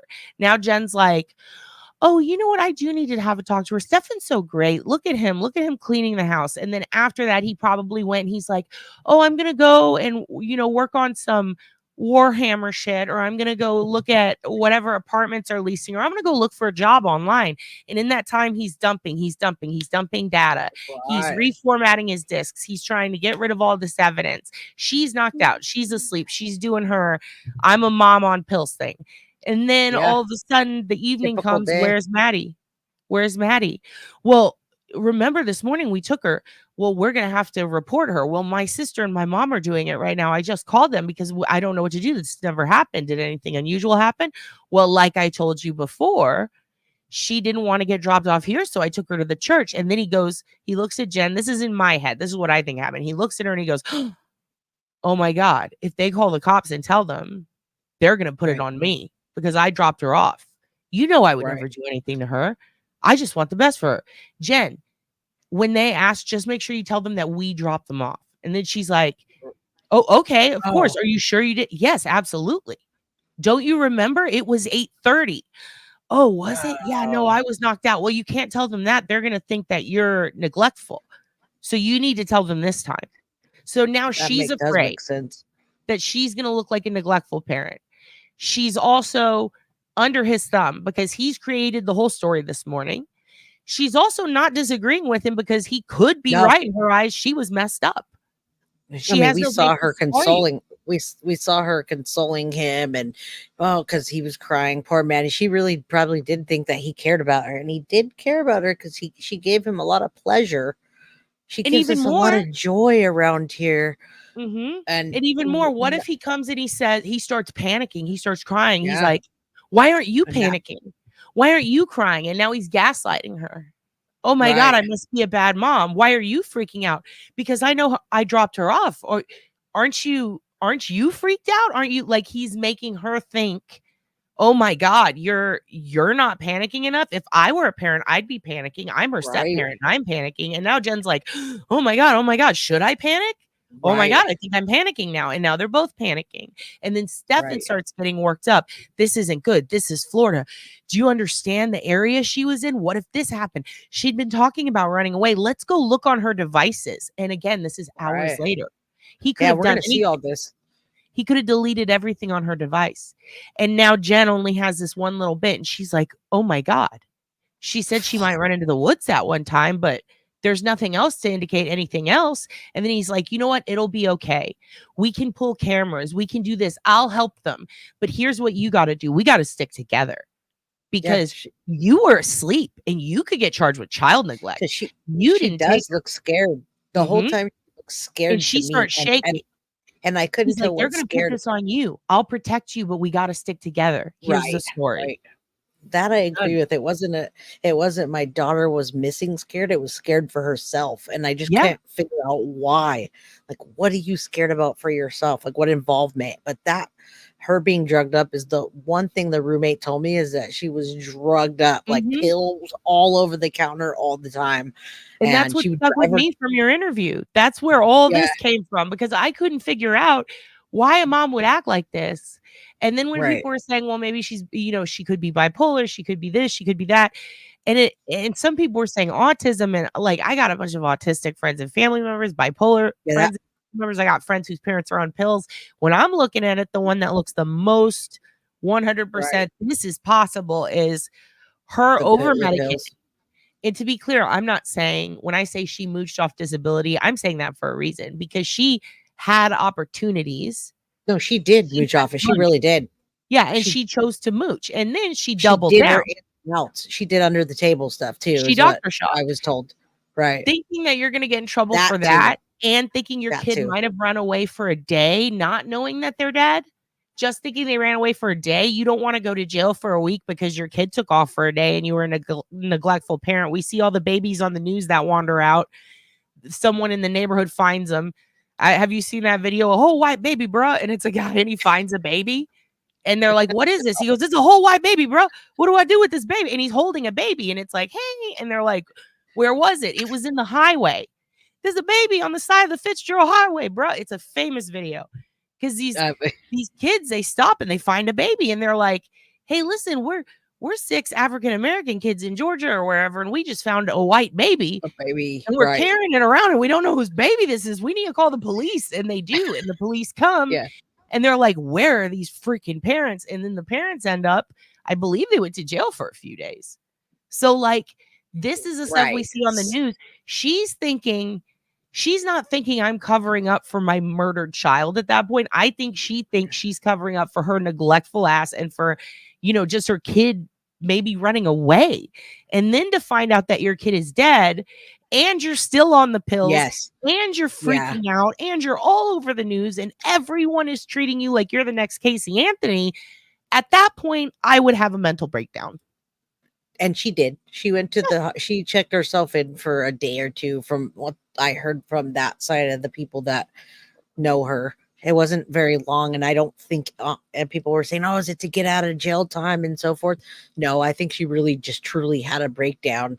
And I see this person's comment, like I would be insane too, I think. But keep in mind, Madeline was a teenager. Like, when your kid is like, and that here's why I'm saying that, because when your kid is 8 or 9 and they're missing, they haven't gone far. When they're 2 or 3, they're a toddler. They might have gone on the Fitzgerald Highway, but that's about as far as they're getting. They're little. They can't go that far. She's a teen. She could have gotten into a vehicle. You know what I mean? Like the possibilities of her contacting someone or just being gone and then coming back or going to a and she didn't have her phone wasn't there. Now, if it's neglect to the fullest of extent, that just means for years and years she was drugged out because she didn't. I mean, you don't have kids, but the people that do, we see a scratch on our kid's body, right? There had to have been abuse, and I don't even want to say like the bruises, the stretch marks, the things. So, I mean, what's weird is that the roommate did say that she thought that she was a decent mom when she was there, and all 3 of them would be in the room laying together all the time. She saw her interacting. She wasn't just like a zombie all the time. So I'm thinking of this though closer to this because that was back in 2018. We're talking post-pandemic. What happened in the pandemic? Think about it. You're right. We had to all be at home, and it didn't just change just for that. Remember, we had to start goleming out of our own houses. We got used to that. Everyone Gollum to my house. My house was like the place to be. It was like, come to Jay's house. And if you had a job that let you work from home, what's the first thing that happened at the end of the pandemic? I don't want to go back to work. Can I just work from home? Like we then liked it. We Stockholm syndromed ourselves. So I think there's definitely, there's some there's a lot of culpability, but in the eyes of the law, maybe that's why she's not arrested yet because of all of that. And that she can probably prove it as well with all the medication. She was medication shopping, by the way. That's why she had to drive an hour and a half to go get stuff, go different places to get different things. So that makes a lot of sense. And sorry, my dog wanted attention. That's okay. Mine's like that too all the time. Except I'm trying to get him up here to say hi to everyone, but come here. I know mine will do that. I try to get him and then he walks back from me, and then I try to get him and I'm like, you little mother. Yeah, I'm gonna give him some crazy dog treats because he's being a crazy dog. Hold on. Can you see him? Does too. Yeah, I can see his ears. Look up. I can. Say hi, everybody. You got a little what is that? It's not He's a Boston Terrier. Boston Terrier. Come on. He's gonna back up. There he comes. Aww. Now here's the thing: if my little Mookies was gone for 2 minutes, I'd kick the shit out of every door in the neighborhood. I'd pull a gun on every single person on my property, and I'd say, "Give me my dog." Like I'd lose my freaking mind. I cannot imagine having a kid bore from my own loins. Like here's the thing: I don't think I see. You think Jen's very smart. I don't think she's that smart. I think there's gonna be half truths to some of it, like the neglect. Even if she did see it, she neglected to see it again. She saw it once and maybe she was like, but I'm gonna ignore that. She's gonna choose to ignore. I don't think she was completely oblivious, but I can see the mass oblivious. I can see it being long game. Yeah, that, and she wanted Stephan around, so she was just like, well, maybe I'm just overthinking, and then she got drugged up, and then whatever. But she I saw the also think signs, for and then Maddie, it's probably like, there's I always mean, half of a truth to something. she was about to Or be a middle teen, point. you know? I think about when Oh. was the age when I wanted to start. I don't know what kind of families everybody else had, but I had the type of family, if you're taking a dump and someone needs to brush their teeth, they're coming in and they're getting their toothbrush. And you better just cover because they're going to go in there and give me my toothbrush. You're taking so long. Like, there are families who are like that. My mom could not take a piss alone. I would go in there, just like my dog. We call him the peeper because he'll find a way to get the door open and look. And you're like, what are you doing? I'm using the bathroom. So I was like that as a kid. If my mom was in a dressing room, I wanted to be in there with her. If my mom was peeing and she wasn't letting me stand there and tell her a story, I was going to break in or stand outside the door. I think that there came a point, I'm trying to think of about when, but I would say for me, it was like probably 11, 12, 13, where it was like, I was about to say that. This is my private time now, mom. I'm you. And this is one of those things girls go through where you stop changing in front of your mom, or you know what I mean? Like going in the bathroom. 110%. My daughter's gonna be 10 and she's starting to be like, close my door. I need privacy. And I'm like, when did that happen? You just I want to shave my legs. That's another one. I'm shaving my legs now. Oh no. That's a mom, can you shave my legs for me? But it's gonna get to the point where she says I can shave them on my own. Yeah, on my own. Yeah. And then I cut do you myself. remember the day? No, I do. We had phones attached to the walls back then. We used to have these things called corded phones. And you're hiding, and then you're like,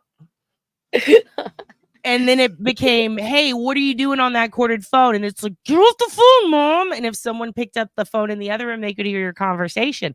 And then it became cordless. And you go in the backyard, you do this. And you're like, hey, what's up, Brandon? I'm just giving you a call. My parents don't know that I'm calling you. It's 9. Do you want to go to the dance? Like, it was like that. Now, my mom would pick up the other phone and be like, hey, get off. off. Who is Brandon? Yep. And so now it's so different. Now kids can take pictures of themselves and send them on the internet without having to get them developed at a place. Kids can use a phone without a cord. They can hide that they've used a phone. Kids can do. I think she did hide a lot, definitely from her mom. I think maybe it leaked out to a couple of friends, maybe the scenarios and what you're saying. I think we can take all of that and then just put it somewhere in the middle. There's always like an extreme and then there's a middle to it. We'll find out. But I mean, I somewhere in the middle. Yeah. I mean, I always say that because I'll be extreme and then I gotta bring myself down. Say, okay. But the neglect, absolutely. I at first thought there may have been, until I started learning her personality and hear about her. Maybe she walked in Stephan Sterns. I fell on that train for a second. And then after, when I realized who she was, no, the jealousy thing is so rare. Like, a lot of people go, she was jealous of her daughter. Do you understand how rare that is? In the few times that stuff like that has happened, the child is usually older and the mother is usually complicit, if She not would the already be reason the child died. Exactly. She would already be arrested for that too. Like, I don't think that was the case at all. And not only that, but they tend to have not sharp as in smart, sharp as in like nasty, cutting, psychopathic, narcissistic personalities to the point that it shows.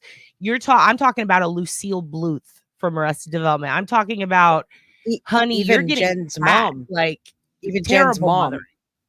Like, yeah, is she like Jen's that? mom, she looks like that.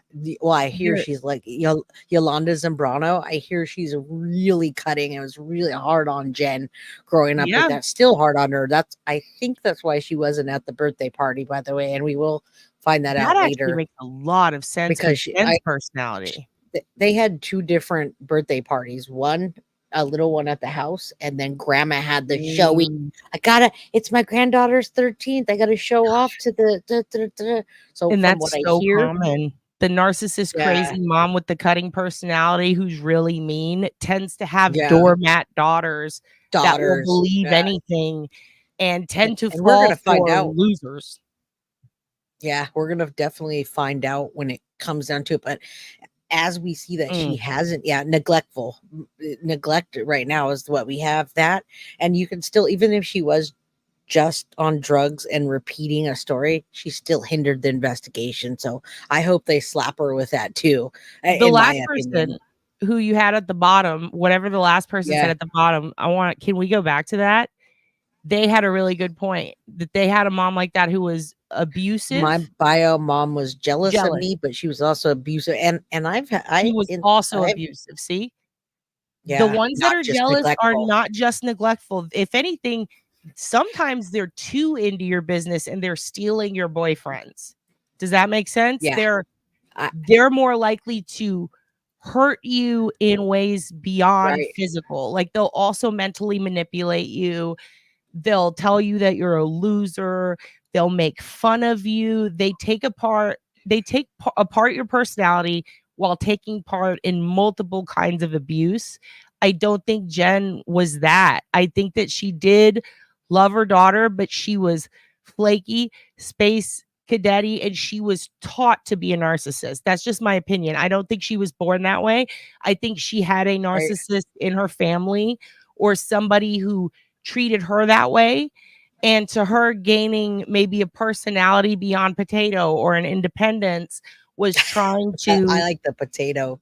It's true. She's just I think that there's a No, difference she's just between someone there. who's gonna do something horrible and someone who's gonna do nothing, and both can be bad, you know. And she doesn't have to be.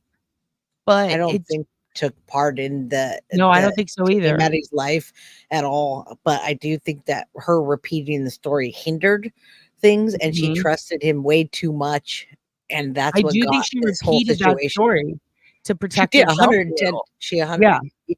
It wasn't to protect him; it was to protect herself. I think he made her think she was going to be the one, and then when it was him, imagine the mental unfucking of your mind, trying to go back and go, oh my God. See him on the body cam? He's in the center of all these people looking for her, and he knows that he already dumped her off, and potentially someone saw him have a flat tire.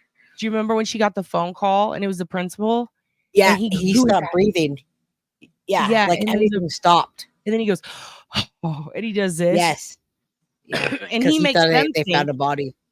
He makes them think, oh, I was just worried that it was Madeline or that, I thought she was getting bad news. And then that sigh of relief is me relieved, when in reality, I think that it was him going, oh my God, I'm busted. Oh, good, I'm not busted.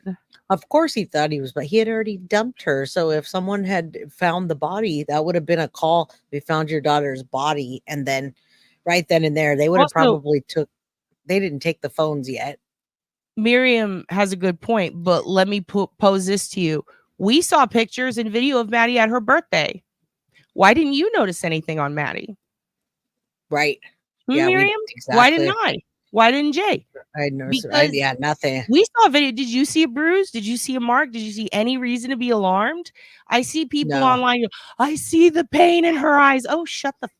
Obviously, she was going through some stuff, but she's at a birthday in a video, having a good time. You're not seeing the pain in her eyes. Don't sit there and tell me that. It's the pain in her eyes is not. Yeah, it's what we know now. It's what we know now. By building up that whole thing, first of all, no, you're not a psychic. You didn't have a dream about what happened to Maddie. That's all BS.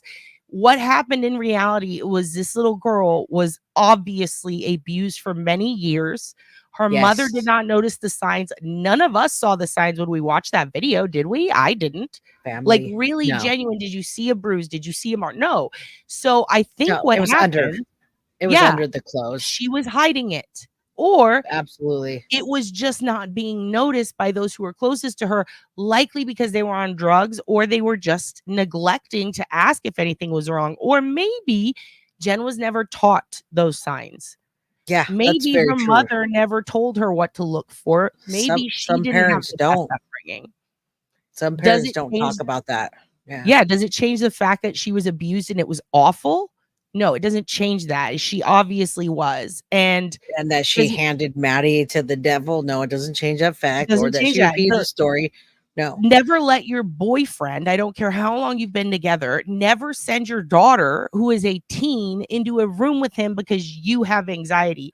You're giving your child anxiety to get rid of your anxiety, and it makes no freaking sense. She didn't And have to even hide it before she well was a because teen. sexual Yeah, even abuse and the before. type of things being done to her are not going to show up as markings on your face. I think this is pretty obvious. If somebody is assaulting you down there, you're not going to have a black eye. Duh. And that's the only reason I peg the mother, is because only a mother is going to see that from when she's 7, 8 years old. Like I said, my daughter, hey, mommy, I need you to wash my hair for me, right? Or help me shave my legs or whatever. That's how we are in this household. So I would absolutely, when I see a scratch mark from her from school, what happened? I'm like, so the only people that would actually see that would be like a parent. And at a certain point, you're right. The And mom, if she's on drugs and she's not at taking 13, that was did a already done doctor? years ago. Did a Right. doctor ever? That's my question. Why didn't a doctor notice this? If she was she probably going to didn't any take- of her appointments, a Yeah. doctor would have seen that. They would have absolutely, her first pap was likely going to Neglect. come up too, right? Because what time do you start Yeah. getting your, I'm not going to go into depth on that, but for women, if you know, that's about when you go to your first appointment. If she hadn't been there yet, that's one thing, but she still should have been to a doctor in that 5 years for anything. I feel like they would have noticed. Absolutely. For anything, you're right. And I think the only thing they did take her for maybe was just to get the paperwork to say that she possibly had autism and ADHD because of the parental alienation. I got to interrupt one more time. Alara, you're wrong. I'm sorry. I don't want to get No, you're good. combative. That's you are absolutely wrong. That's not true. It is not a fact that you have narcissistic personality disorder if you have bipolar. That is 100% a totally opposite. The DSM. No, honey. No, go back to school for that. That's not true. If she's Bipolar disorder is literally a seizure in your brain. Okay. That's not narcissism. They're different, and that's not cool to put on people who have bipolar disorder. Bipolar can be manic euphoria. It can be manic depression. It can be straight up bipolar. It can be a seizure. It can be a mood swing. There are different kinds. That is a very dangerous thing to put out.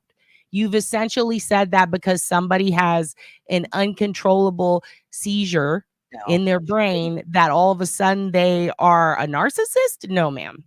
Don't tell people that, because that's not true.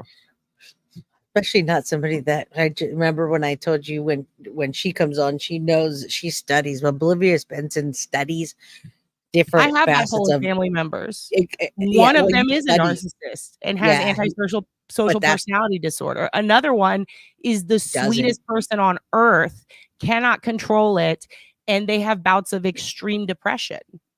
So, like, bipolar is no, not they're even not. her case. But bipolar has nothing to do with Jen at all. We'll just take that off the table. I'd be willing to believe Stephen or Stephan had a few things wrong with him, sure. But like, if we're talking about Jen, like, again, potato, this isn't someone that I don't think this is someone who sat around like Maleficent going, oh, I want all the beauty in the land and I'm jealous of my daughter. No, this was a woman who was like, why isn't the cable working? What time is it? What day is it? I was What day supposed is to be it? at What work time on- is it? Do we still have that roommate? It's Do you know where the Monday and direct Friday. TV remote is? Yes, I see way closer to that than the other, and we all worked it out, This person. kind of in our heads until now. Mhm. Now that all the document, it was to say I had to say from everyone because I felt I was protecting my fragile 100%. mother. I believe Maddie did the same. She knew Jennifer Soto was going to protect Stephan Sterns. If you were And I raised don't by a even single know if- mom, you know that's I I think had a single mom till I was 14. You want to protect your mom. You really want to protect your mom. And my mom never did anything horrible to me, but I'll tell you this much. When she tried to quit smoking cigarettes once, and my grandma, who she's a hell of a woman, love her, but oh my God, what she could be evil at times. Love her to death. She has health issues mentally. And I'm telling you, I would lie 100% for my mother without my mother asking me to. I would protect her from the nasty shit people said because I knew that my mom was doing her best and I didn't want to cause her pain. And when things happened to me when I was younger from other kids in school, the horrifying bullying that I went through, I never once told my mom because she already had too much on her plate in my eyes. I didn't want to bother her with it. I can And look at 100% see Jenn. Maddie doing the Yeah, same. I can too. And I stopped when I'm talking to you, and that's why I like having people on, and I like going on people's show because I get to see these perspectives that are outside of my blinders. I tend to be like this, and then I can say, oh shit, she just turned 13. I always tell everyone my daughter's 10, about to be 10, going on 13. 13's a whole different ball game than it was. I keep seeing Maddie as this little girl because they showed those pictures of her as being like 8 years old, Oh, you know, just and like she looks little. Sebastian.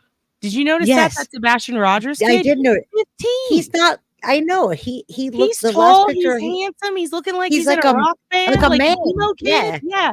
He looks like a man. Turns out, not a 5-year-old with Kool-Aid mouth. Like they totally put out the wrong they pics.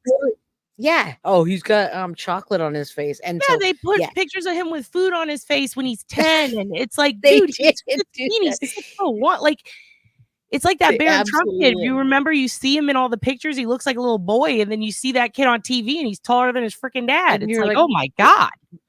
That's why I picked up the Sebastian case in the first place, because I saw a little boy that was like highly autistic, and then I saw him again and how he actually functioned, and I was like, wait, what the? This is They not. acted like he was nonverbal at first. And they did that with Maddie too. They acted like they put these little girl pictures, and they acted like she couldn't like really even talk to anybody. And then I realized, and then now I just realized 13 is a fucking teenager, and she probably, since her mom was so neglectful, she was doing a lot of stuff for herself and even acting older than that. And then she had to grow up faster because of the abuse. And then that's age. It makes a lot of sense. Do we know what grade Maddie was in?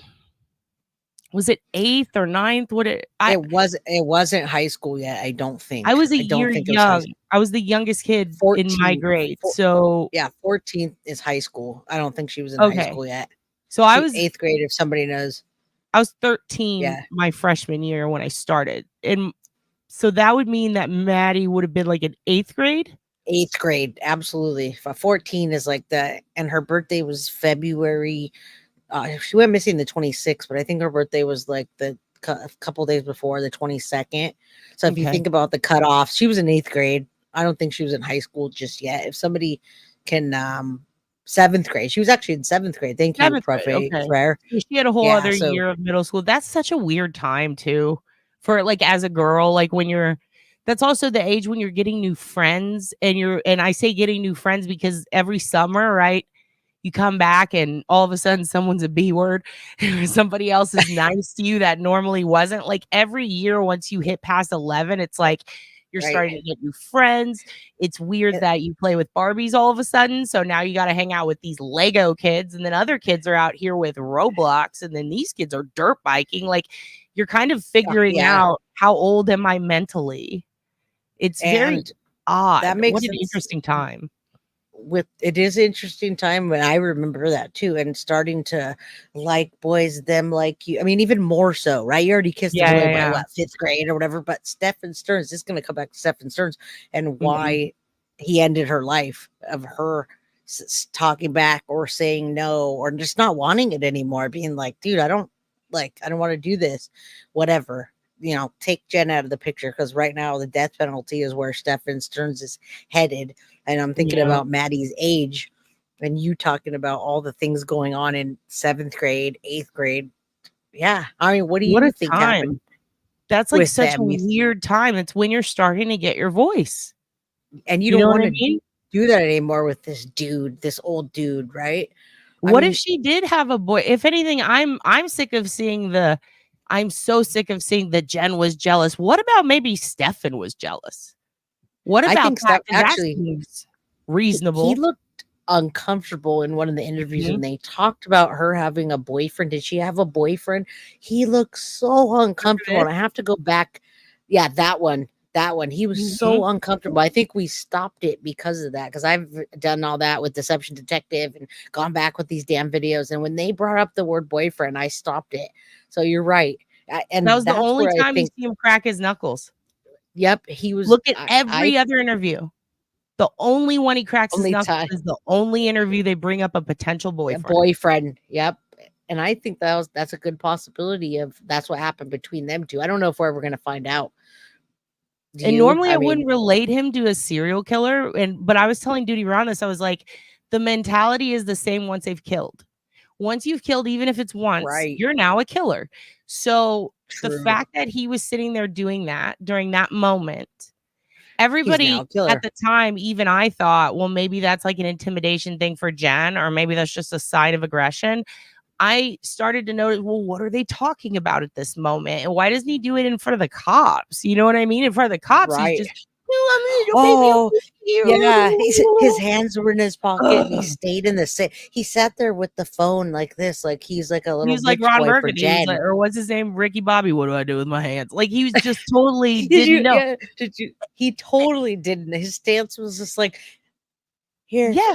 Insecure, didn't know. And then all of a sudden, your in that puppet boy. interview, he's got the female reporter there. They're talking about Matt. He's maybe having a boy. He's like, oh yeah. Like I can see him having, once he now that he's officially like he has killed, we have to look at the mentality of killers, especially child killers, and they're very similar, in my opinion, to a lot of serial killers in that they see the victim as a possession.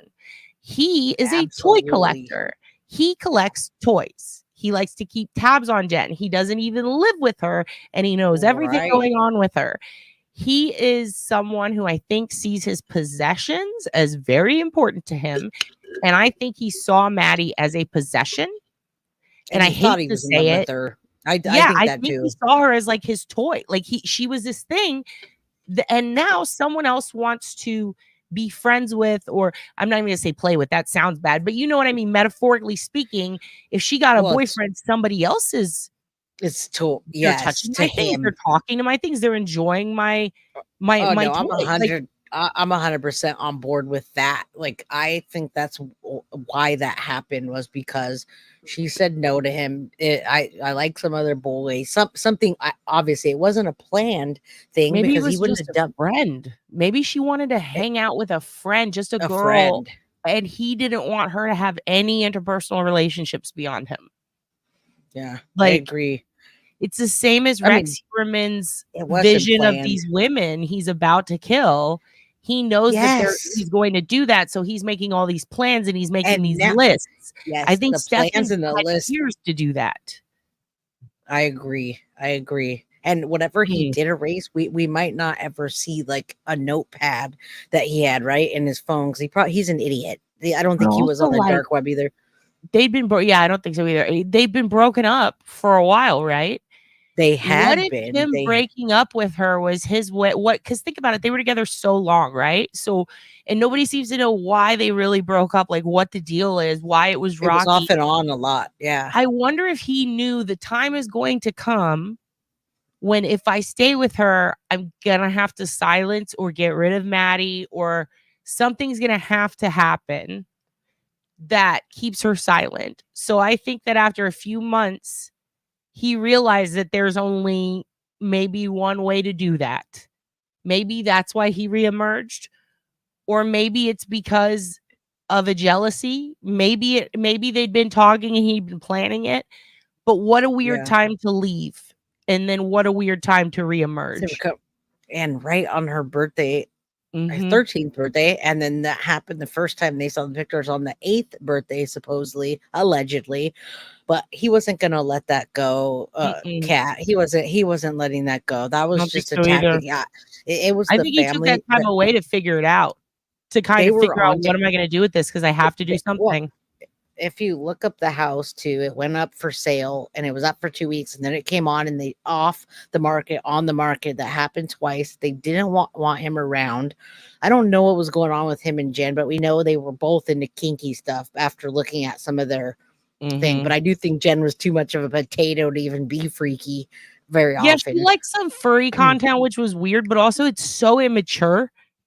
And it makes me think like that's like, if anything, early 20s is even the point when, okay, enough of playing bunny in the woods. Like, you're an adult now. Like, again, I did high school mascottery. I understand it. It's fun to dress up as a tiger, a bunny, a whatever. But like at the point where you're going to conventions and you're banging people in the woods pretending to be a rhino or whatever, it's like, okay, you have a child, grow up. You know, it's strange. Yeah, And don't even get me started on that. And Malibu Surfer, good for you, because that was something I really wanted to say too. If you're the daughter of a narcissist, there's a really amazing book, by the way, by this Disney girl, and I wish I could remember, Joanne McCurdy.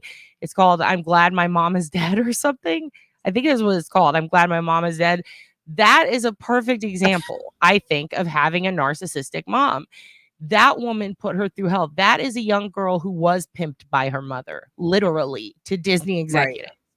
And it is such a hard read. And I read half of it and I was like, whew, I need a moment.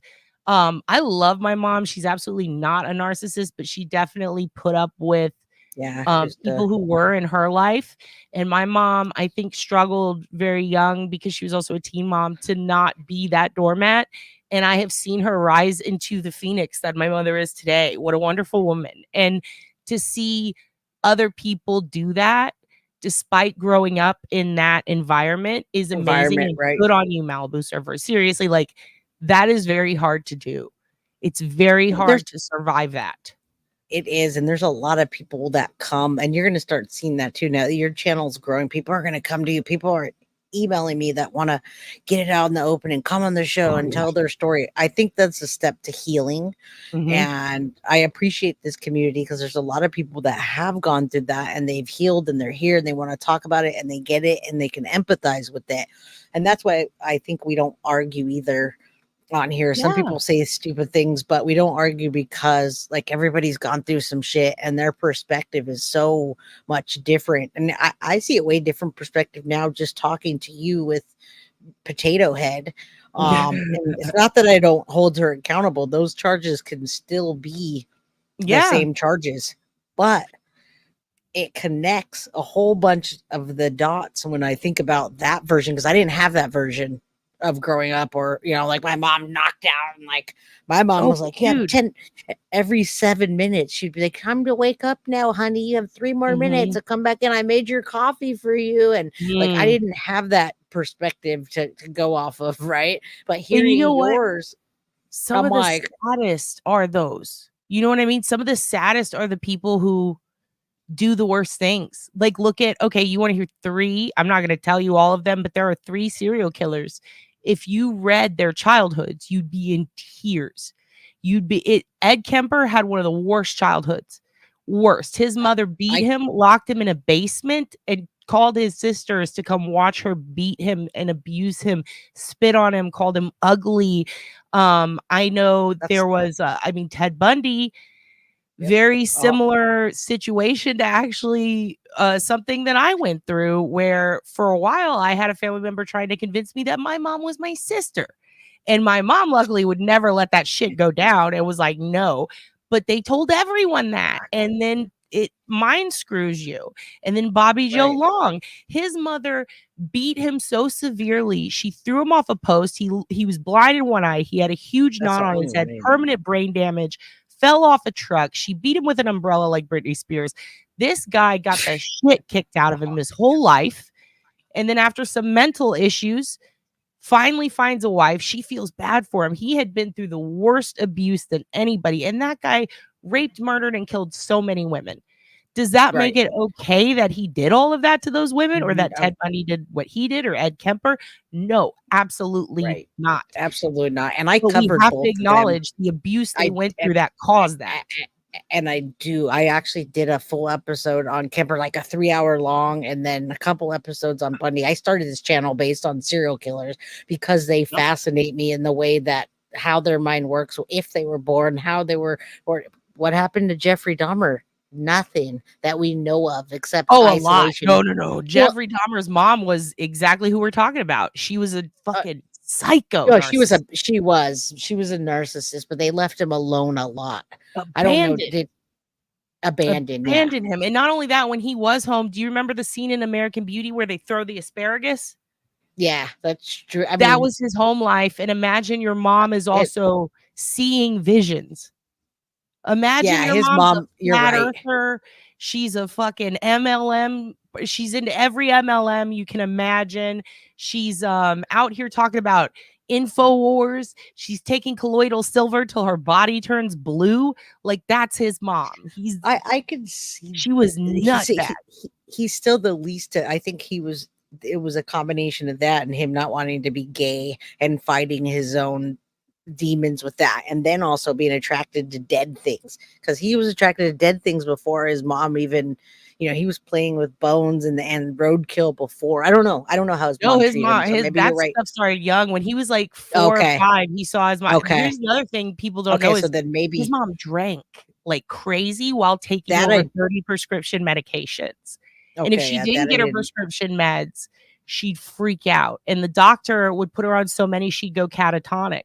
So she was a combination of a Jenn and an Ed Kemper's mom.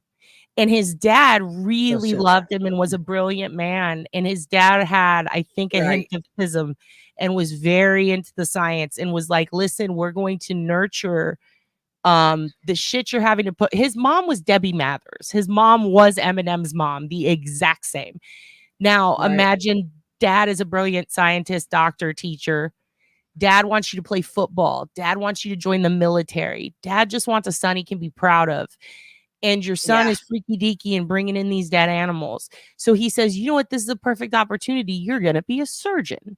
So I'm going to bring out these animals and you're going to learn about anatomy. Now, today, countless doctors, mental health people would even say today, that's great. You're taking it and you're spinning it. You're making your son feel like less of a freak. And you're encouraging this for the point of science. It's almost like in Dexter, how his dad was like, listen, we're going to teach you to kill bad guys so you can get it out of your system.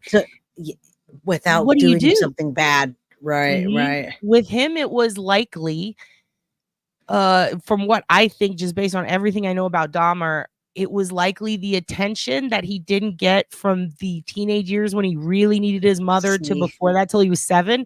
He took it out at school, and there's a fantastic book. It's a graphic novel by Dirk Bergdorf, and that's the guy's real name, Dirk Bergdorf, and I'll send it to you. Is that the My Friend Dahmer? The one that did My the Friend My Friend Dahmer, Dahmer. yes. That is a perfect example of the way That kids does make act sense. when they are neglected and have no parental figures whatsoever. Yes, his He dad didn't did have- do some taxidermy. He dabbled. Yeah, he did, and he set up the thing for him later on. Dahmer did that as well. And I know a lot of taxidermy dudes, like Brian Posehn, the comic, used to host a taxidermy show called Immortalized. And, people think they're weird, but a lot of taxidermists are hillbilly redneck artists. They're not weird. They're not. Yeah, no. Yeah, they're not. They don't want to slit a deer just to see its asshole. That's not what it's about. They want to make something cool because they learned how to do this trade and they're making money off of it and they're good at it.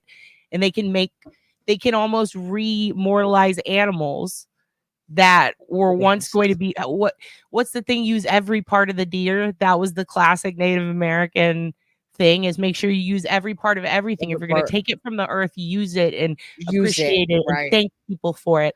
I've seen taxidermists that prey on the animals. Like, a lot of them take it real seriously, but when your kid's like sloshing around in blood, going in the woods, killing dogs, and then going to school shit hammered, and then screaming like you're mentally ill on purpose, sneaking into school pictures, a lot of people see that as ADD or a bad kid, or I see it as an attention seeker, someone who had no attention, they had no authority figures, and they were introduced to a lot of bad substances at a young age. We should definitely do an episode. I'd love to do something with you and collaborate on serial killers, because that's why I brought my channel here, and then I'm doing all this other stuff. But I do have to wrap up in a minute. I have to I'm obsessed with learning about and learning more about. I've studied serial killers since I can remember, and I don't even know half of what I think I know, but I'd love to. Oh man, I think the worst ones, the ones that I can't talk about, that like I cry and I can't, the footage and alone. We can't talk about it on YouTube. Yeah, Bittaker and Norris are two of the worst I've ever seen. They are the Bittaker and Norris, and Leonard Lake and Ing. Those Oh, guys. don't even. I saw the footage on that of them putting the baby in the. Okay, we're not gonna get into that. I'm gonna. Those type of guys are the type of Yeah. guys that have. Yeah, I cyanide. guarantee you look into their childhoods, you're gonna see some really dark stuff at a really young age. Juror 13. I'm gonna hop on to Patreon and start. When I do the serial killer stuff, I think I'm gonna go do it on Patreon, just because I don't get edited off of YouTube, because I want to get back onto that. Yeah. But I think I'm gonna wrap it up for tonight, y'all. I have to. I still have to get. Yeah, I got to get back to my hotel. They're ripping up my house tomorrow, which I'm very excited about. Our roof fell in, and we have asbestos, and we have a beautiful house that was maintained over the time, but one leak caused a bunch of stuff. So I've been doing this for months, but I'm happy because they're ripping it up tomorrow, which means they're going to rebuild it soon. So I have to get to my hotel, and I have to work tomorrow and all that fun stuff. But I can't believe your roof you're caved. amazing. You're amazing I can't, too. I can't either. Broadcasting through a freaking, you raised the roof and it literally fell off. Good job. Literally fell off. Yeah. And I'm still going to war every day. It's been 3 months, so it's all good though. We're warriors at this house. Asbestos is crazy too. Have you been having coughs and stuff? Chest congestion? Yeah, just last week I was having that. Yep. So That'll we're getting screw you tomorrow. up. They're ripping that shit out of it tomorrow, I'm and then they'll glad you got retest on taken care of. Friday. Yeah, Good. so it's gonna be Well, a good lot. luck to that. Yeah. I'm today was party for that and party for Stephan Sterns being to go in for death row, them going for death row, and I'm sure he's going to get it. And you just made an addition to the show, so I appreciate you. Hey, thank Everybody you. here, you guys have a wonderful night. Kat, I'll talk to you soon. Thank And you. hopefully we could do something all together, just a bunch of us talking trash about bad people. I want to get together with a big group and just talk smack about about all these baddies, and I don't mean baddies and goodies, these bad people. I would love to have a there's so behavioral many psychologist cases to talk about Jenn and Stephan. And I've been trying to find one that I can send your way, because behavioral that would be psychologists. awesome. Ooh, I would love you to get them in touch with the roommate. Almost like an Al-Anon thing. You know what I mean? Because she had to live with them. So the behavioral psychologist might know to ask things that we don't know. Because I couldn't figure out. That's a good, because I've been talking to her every day, and I'm trying to figure out. She has a chest congestion, so she hasn't come back on to go over her thoughts. Yeah. Okay, you just gave me some And ideas, also but she's coming back on. I do need help to figure out what to get out of her brain, because now she's just pissed. Now the words and also that are coming she's out. probably feeling, this is odd, but survivor's guilt is very real. No, Even she if there does. was She nothing goes for you to survive, just the fact that she was there, she probably feels why she missed unwarrantedly it. like she could have stopped it, but really she couldn't. It's not. How did she miss it, and why? And when she left, it started right after she left. So she's like, "Fuck." She feels in a way probably responsible, and she shouldn't. She absolutely shouldn't. But that's a normal, natural reaction to that kind of trauma of leaving a traumatic environment. I would love to see a behavioral psychologist talk to her, because it could probably prevent her from, one day feeling those feelings too much. I don't want her to ever think she could have done anything, that she missed something. She might get shit online. You can tell there's an anxiety there just by hearing her. I would love to see a behavioral psychologist talk to her and explain to her, like, hey, listen, maybe you need to see it from this perspective. I would love to see that for her. I would love to see that and do it and have somebody on here. She won't show, her voice will come on, but she won't. But as far as I don't blame her at all. Get a behavior. Yeah, no, she's definitely, her wife is like, fuck to the no. They don't want her to get attacked. I'd be like, nope, don't do that. We're changing our name and moving. Fuck these people. Oh yeah, under 100%. Yeah. But she is going to come back. We are planning something for next week because she wants to react to all this, and we want to do it in an intelligent way. So that being I'll reach said, out to some people. I'll see if I can put you in touch. There's a few that I've talked to that are really good. She would do it. She would absolutely, like, we would do a thing, because we talk often on a like we just have a lot of things in common. We're family, so to speak. So we talk a lot, and he's got to have that goodwill hunting. It's not your fault. It's not your fault. I took the hammer. That's why. Like I just want to hug her and be like, it's not your fault. It's fine. Oh, poor person. Well, we'll do it on here, and we'll work it out together. So totally. All right, y'all. Thank you so much. Good one. I'm a dip. I'm just gonna. All right, dip. I'll talk to you soon. Bye, Thank you so much. You're the best. Go like and subscribe to Jay's channel, or I'll find where And you live, and I'll Oblivious. come to your house. All right, bye. She really will. And on that note, you all, there's 500 people in here. Don't forget to hit that like button. Oblivious Benson, she's amazing. One of the smartest people I know. Every time I talk to her, my brain hurts in a good way afterwards because I learned so much. I always think I'm smart, and then I feel dumb after I talk to her. So that being said, oh man, I love you guys all. Let's get out of here, and we'll pick this back up. I'll see what's going to happen tomorrow. I have some stuff scheduled, but we'll see what happens. All right. Death penalty for Stephan Sterns. # arrest Jenn Soto. On that note, have a good night, y'all. Guilty of crime. I want to thank you for watching. If you enjoyed my content, please share this video, like, and subscribe. You can also follow me over at Facebook, Instagram, TikTok, X, or Gmail. If you'd like to donate to my channel, you can use Cash App or Venmo or PayPal. Thank you very much in advance. Guilty of crime. Are you guilty?